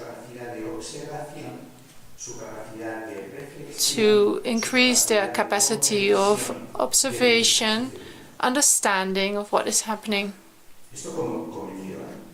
That's a task. So it's a task for internal communication, and that influences behavior of everyone else. And as we see, the skills of internal communication, the skills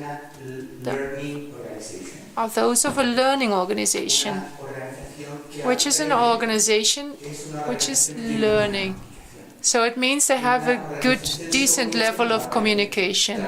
Without communication, you can't learn. You work, you do, but you don't know what, and you don't know what the results are, what the effects are. So therefore, personal propositions are not realized. Therefore, and that's the conclusion of this part, la comunicación is an essential element of learning organizations. And therefore, bit by bit, we are looking at the highlights. And I think at least those are the ones that I've been grasped by most. We're talking now about the expansion of governance. We've talked about broadening our vision and tasks. We have explained and said that we're now talking about the tasks of communication being amplified. As I said, I've been dealing with this for about 35 years, but I saw it as a challenge. This is something I haven't been doing. This was not that clear to me. That's why I'm so thankful to these people. Regarding the expanded communication tasks, say managers and employees must be helped to understand the context in which they operate. Have you ever heard that internal communication needs to make sure that people understand the context? I've never been told that. Because if we do not understand the context, we won't act in the same way, and we won't understand the decisions being made. If we don't know, that there is an element that is threatening our universities, which is a new law, the new Private Universities Act, that is forcing us to change everything. If that is information that is only handled or known by legal advisors, and that information is not shared with the rest of the organization, then people won't understand why the university makes a radical decision that changes everything, for instance. We're not living in organizations full of blind people or robots. We're human beings, so we should make sure that everyone understands the context. Everybody talks about artificial intelligence, but there are many other topics. Demographic topics, political topics, social topics. Somehow, we must help our people listen up and look beyond the organization itself. we mustn't just look at ourselves and our activities, and I begin with myself. So look up, look beyond, climb somewhere higher and look around and see if anything is affecting you. And then communication has to foster a collaborative attitude. In my institution, with all the rest of all the remaining institutions in my industry. As the previous speaker said, we live in an environment, in an ecosystem, and we mustn't organize an individual response. Everybody's looking for an answer to artificial intelligence. Each university is doing it by themselves, alone, and they won't make it any far. We have to join forces and maybe go further. We need a networking attitude, which is a requirement for this new adaptive model. Isolation and self-referentiality are not sustainable anymore. So that's why internet communication not only facilitates information about the context, it also encourages participation in networks, everyone in the organization. It also invites open cooperation within one's own territory in my city, be them Catholic or not. Even exploring forms of collaboration with actors that are traditionally perceived as competitors. The world of universities are not just the way or the world of competitors. And then the third expanded goal of internal communication, that is now what to be found in internal communication handbooks, is that internal communication has to help create agile working environments within the institution, where things work with good pace, with agility, by talking to each other, by removing all envies and jealousies, by not working in silos. They should be the promoter of external communication between this university and other universities, but with everyone working in the organization. And I'd like to apologize to the interpreters because I'm not really following the text I gave them, but I can help it. Communication is improving the knowledge that different internal actors have of one another. We have to know each other internally. Who's who in my organization? What others are doing. We have to collaborate internally and not just knowing each other. We need to do together innovative projects that couldn't be done isolatedly. I think this proposal, this agile way of working, mobilizes talent, breaks down internal walls, reduces resistance to change, and promotes cohesion and innovation. And that is a goal of communication. Regarding the broader vision, expanded goals, expanded vision, and I will briefly cover this. Those who govern and those who communicate must be aware that communication, and especially internal communication, is the responsibility of senior management. It is not the responsibility of just the communication department. Only the senior managers, the president, the CEO, the chiefs, are the only ones that can create the conditions for the organization to be able to deploy their full potentials. Only they can ensure that internal communication provides a cross-functional service, because the communication department itself is not a high authority to invite others to work like this. And then those who communicate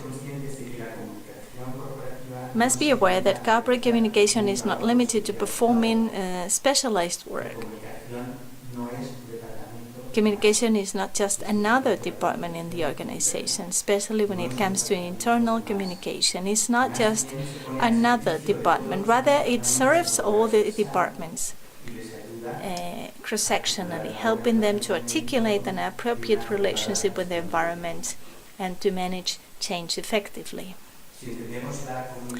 If we understand communication as an integral part of the management, the communication managers have to pay special attention to the relationship with the senior management. I used to teach about these topics, and I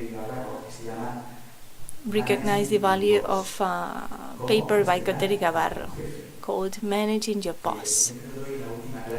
I always use it in my last lesson in the communication courses, and it's the class that everyone wants to attend because everybody wants to know how to do that, because they know by the end of the semester or the course they know how to work in communication, but they need also to communicate with their bosses, because if their bosses don't understand them, there's nothing to do. And since it's the last lesson, they leave that lesson leaves a good memory on all the students.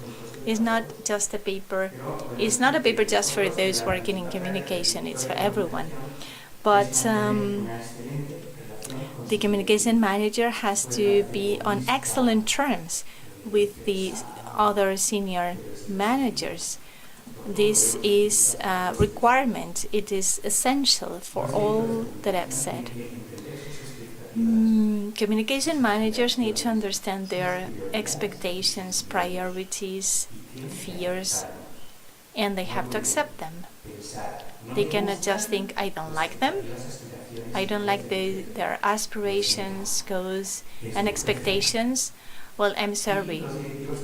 Those are your bosses. And then the senior management also need to understand the expectations, fears, and aspirations of those working in communication. Because as these authors say, the communication manager needs to be aware of two things. He needs managers, and managers need him or them. And recognizing this mutual dependence, respecting each other's roles, and working together for the good of the whole is a sign that leaders are mature. So this was the summary of the contribution by these two authors, and I am really running out of time. I am really sorry, bear with me, but I will move faster now, because I will be adding some things that I have considered of my own. If we accept these tenets that I have explained, there are two assumptions of internal communications that these authors have worked upon. The first one is the multi-stakeholder vision and priorities, the 360-degree view that analyzes the proposals of the aforementioned authors. All of their reflections are based on the premise that organizations interact with different stakeholders, each with their own expectations, experiences, and perceptions. And a particular type of relationship is established with each group. An organization's governance and communication must act in a manner consistent with this multi-stakeholder vision, which involves nurturing relationships, listening, and adding value to each stakeholder group.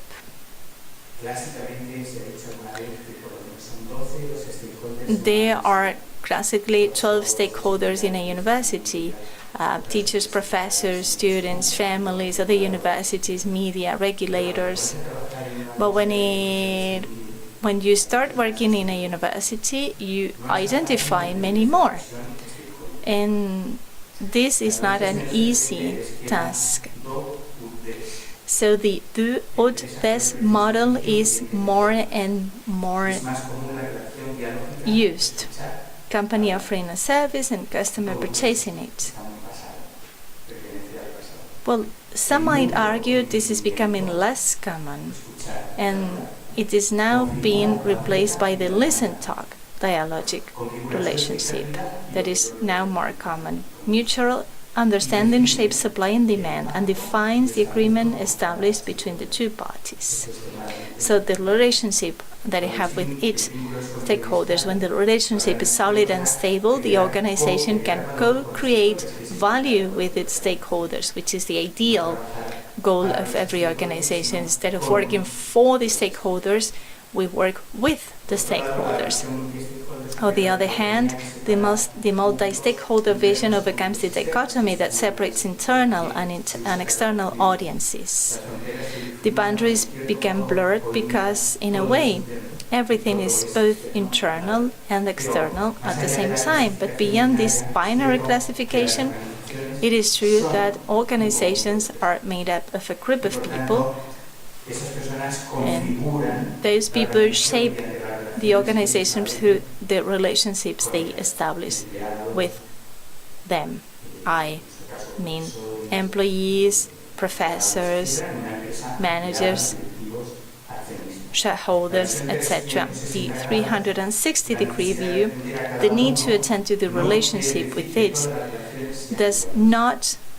and every stakeholder doesn't mean that all relationships are equal, nor does it eliminate the advisability of giving priority to the people and groups that constitute and shape the organization. Those we might call the internal groups. The second reflection refers to trust and transparency. Trust is often understood as the result of a good relationship with stakeholders, achieved through consistency and good communication. It is rightly said that one of the objectives of internal communication is to foster employee trust in the organization towards managers and their decisions. This reasoning can be complemented by another equally necessary dimension of trust: managers' trust in employees, which is not at the end of a long process of coherence as a fruit or result of the relationship, but at the beginning as a trait that characterizes managers' attitude. Elsewhere, we have discussed intangibles that are like fruit and those that are like seeds.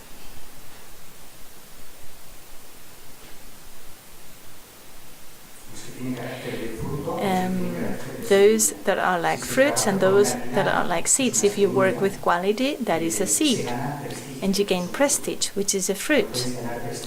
You cannot gain prestige without working with quality first. It is not sensible to expect fruit without sowing seeds.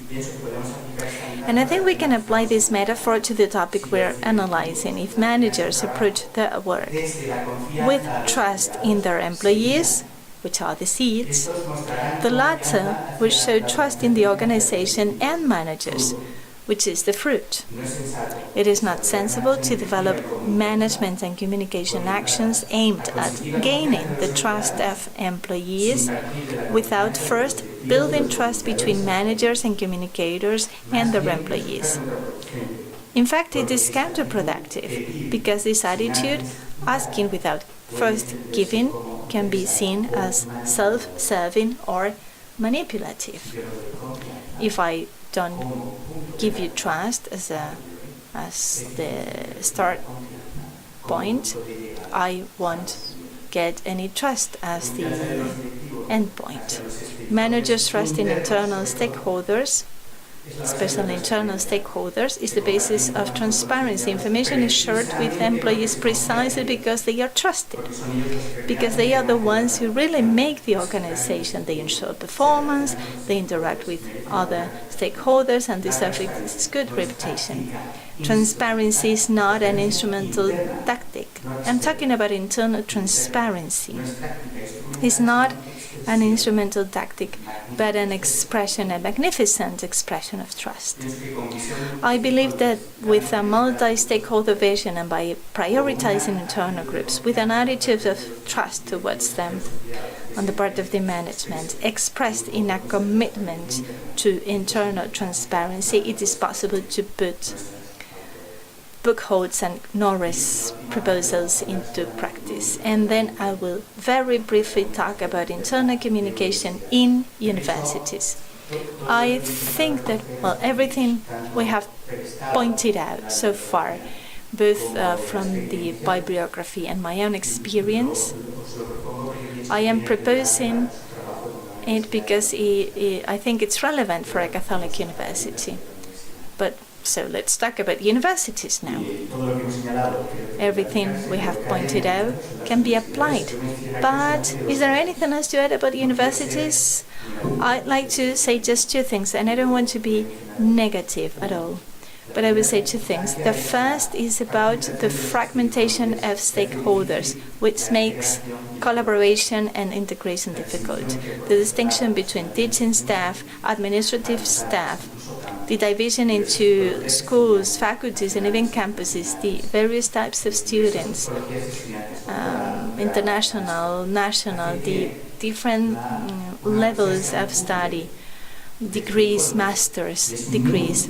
So it's like a puzzle of stakeholders, and it is very difficult for them to foster communication and collaboration between the different stakeholders.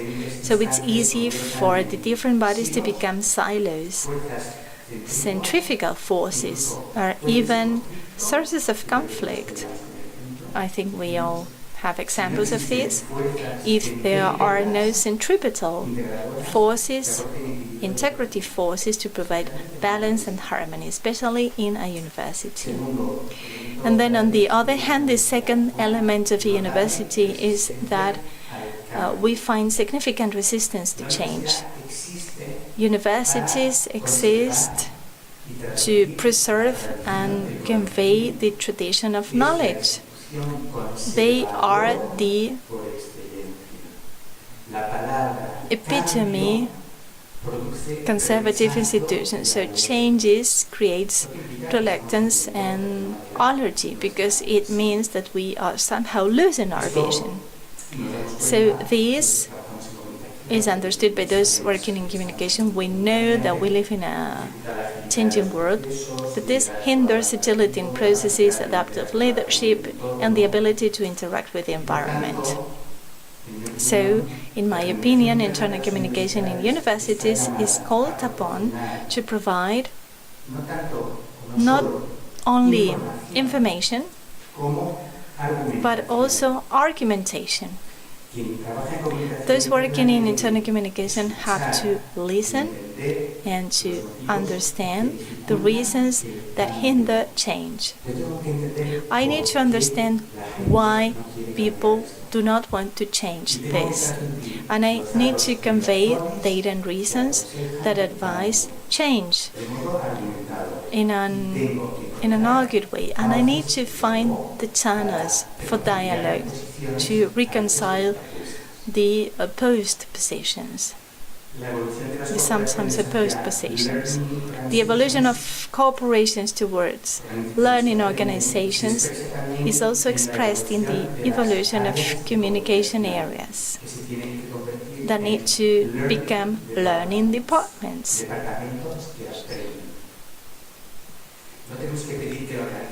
We mustn't ask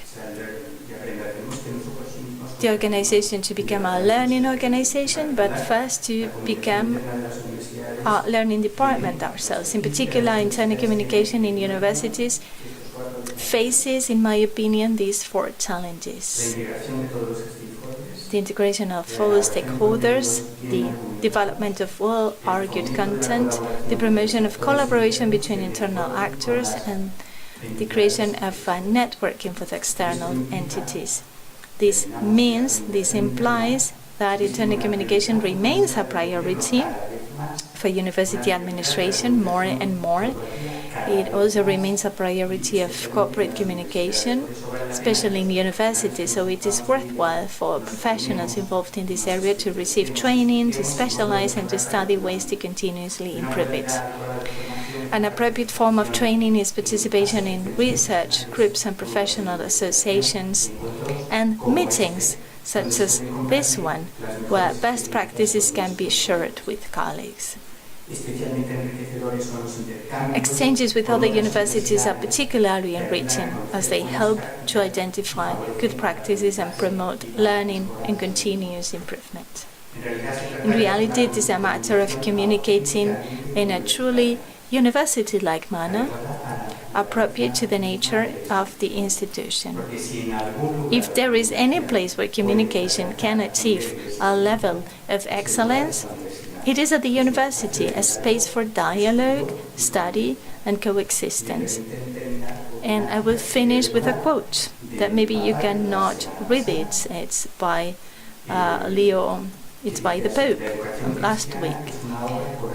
I open quote, Christian education is a choral work. No one educates alone. The educational community is a we, in which teachers, students, families, administrative and service staff, pastors, and civil society converge to generate life.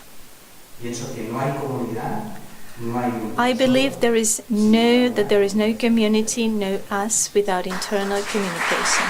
Thank you very much.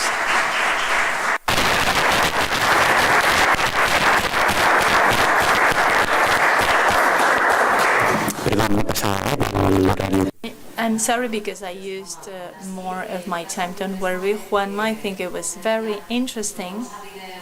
And we can have some question and answers session, short one, because I imagine that you are very tired and we have a fantastic cocktail, but we can take some questions. My colleague Marina can use this mic. I can use this mic too.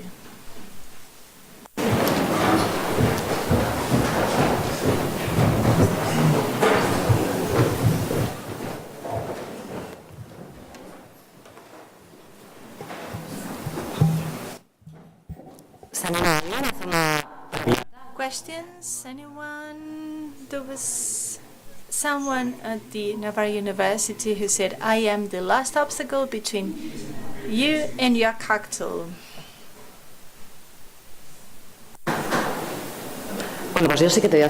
I do have one, Juanma, because I like it when you talked about adaptive leadership.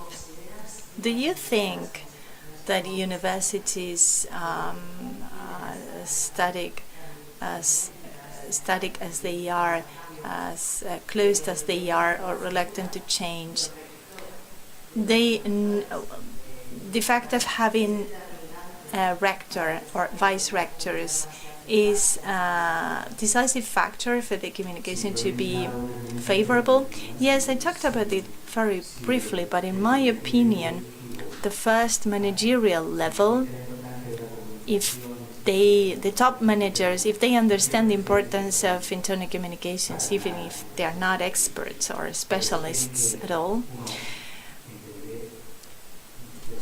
that would be positive, because they need to understand the contribution of communication. They need to support the people working in communication. They need to trust them. If they do so, the contribution of the communication department amplifies, becomes multiplied. If they don't understand it, then the communication department will do what they can, but then its work won't be understood. So that's why communicators are so important, because we're talking about internal communication, but those who rule us need to be trained too. No more questions? There is one question.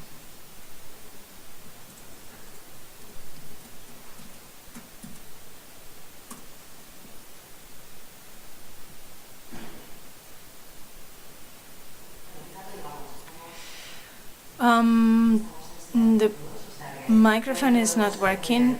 We do our best to hear the questions.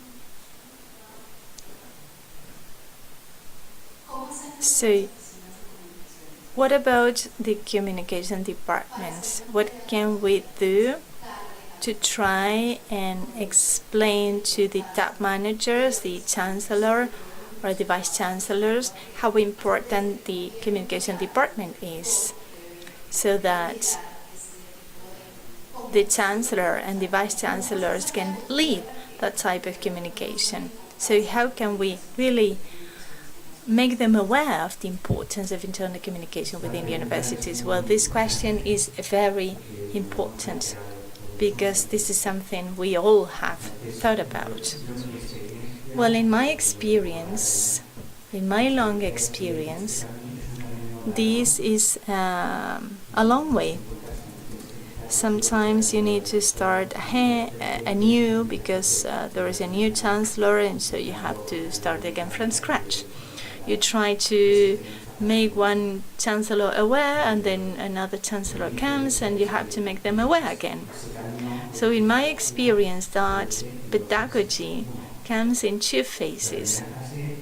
The first phase is about helping them in their problems. You need to ask them, do you need any help? Is there anything we can do for you? We can write a speech for you, or an internal, external event, a training, or preparation for an interview.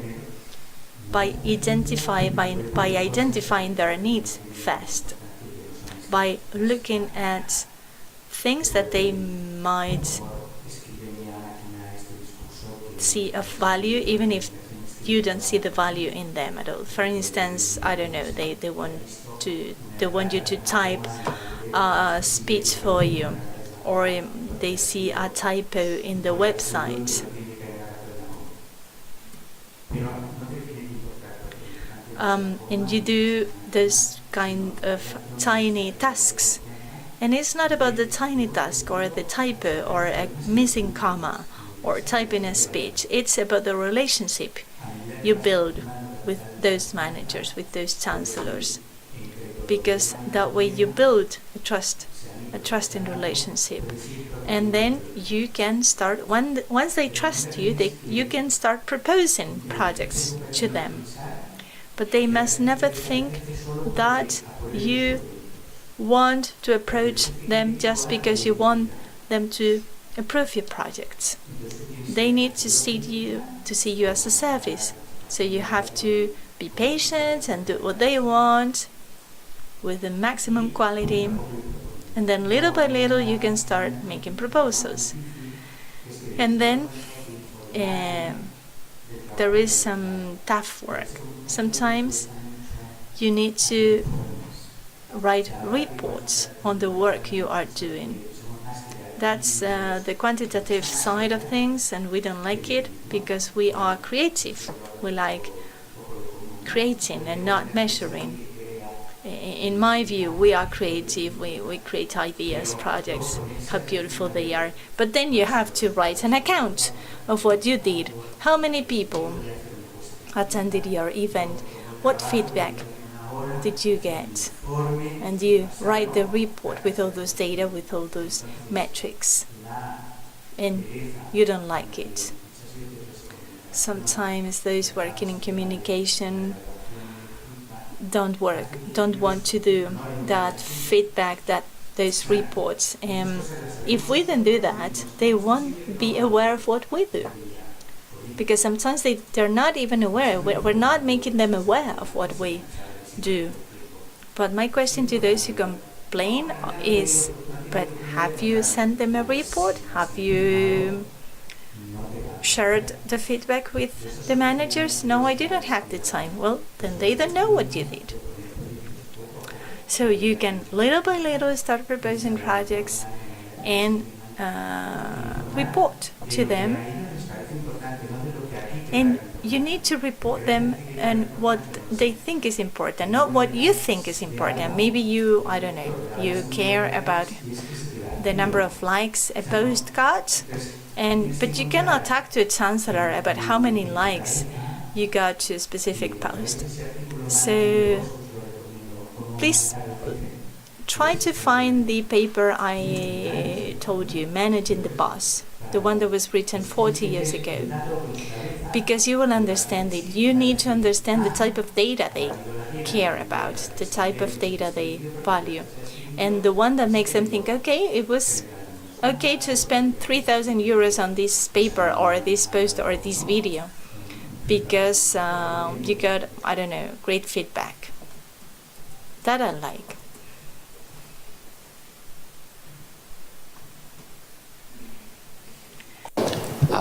My name is Victor. I'm working as a communication manager in a Catholic university in Slovakia, Ružomberok. When we are speaking about internal communication, we often see that it is a communication between a manager and the employees. However, now we are talking about the university where students are here. Are those students also internal part of the internal communication? Thank you. Great question. Respondo en español, ¿me perdonas? Respondo en español, sí. Yo pienso que hoy día I think that today the categorization in internal and external belongs to the word of opinions. There is no such rule to tell you this is internal, this is external. As I was saying, this is about the multi-stakeholder vision. You have 12, 15, 20 stakeholders. Some of them are and will always be a priority, the internal stakeholders. In my personal opinion, students are internal stakeholders. In my personal opinion, alumni are internal stakeholders too, because an alumnus will always be part of the university. Someone that is tied to that university. So the link between an employee or a university is closer because there is retribution between them. And so everything around money makes it closer.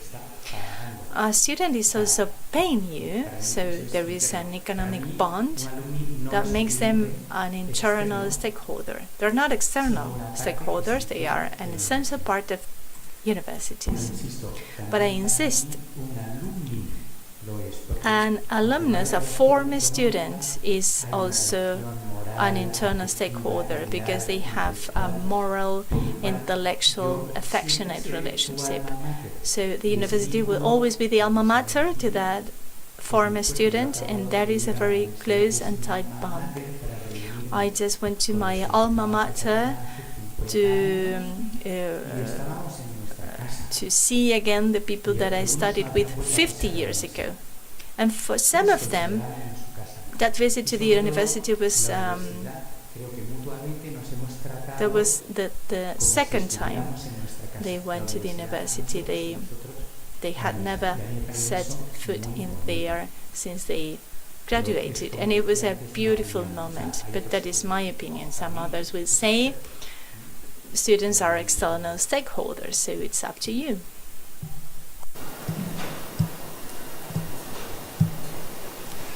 Muy bien.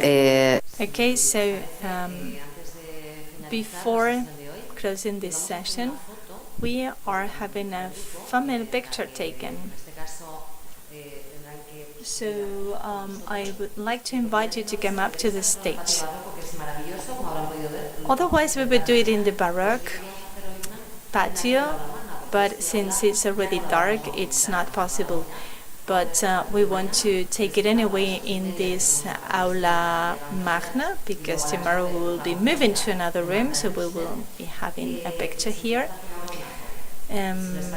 So we can have this family picture taken, and then we can move on to the cocktail area. So please join up on this stage. Thank you.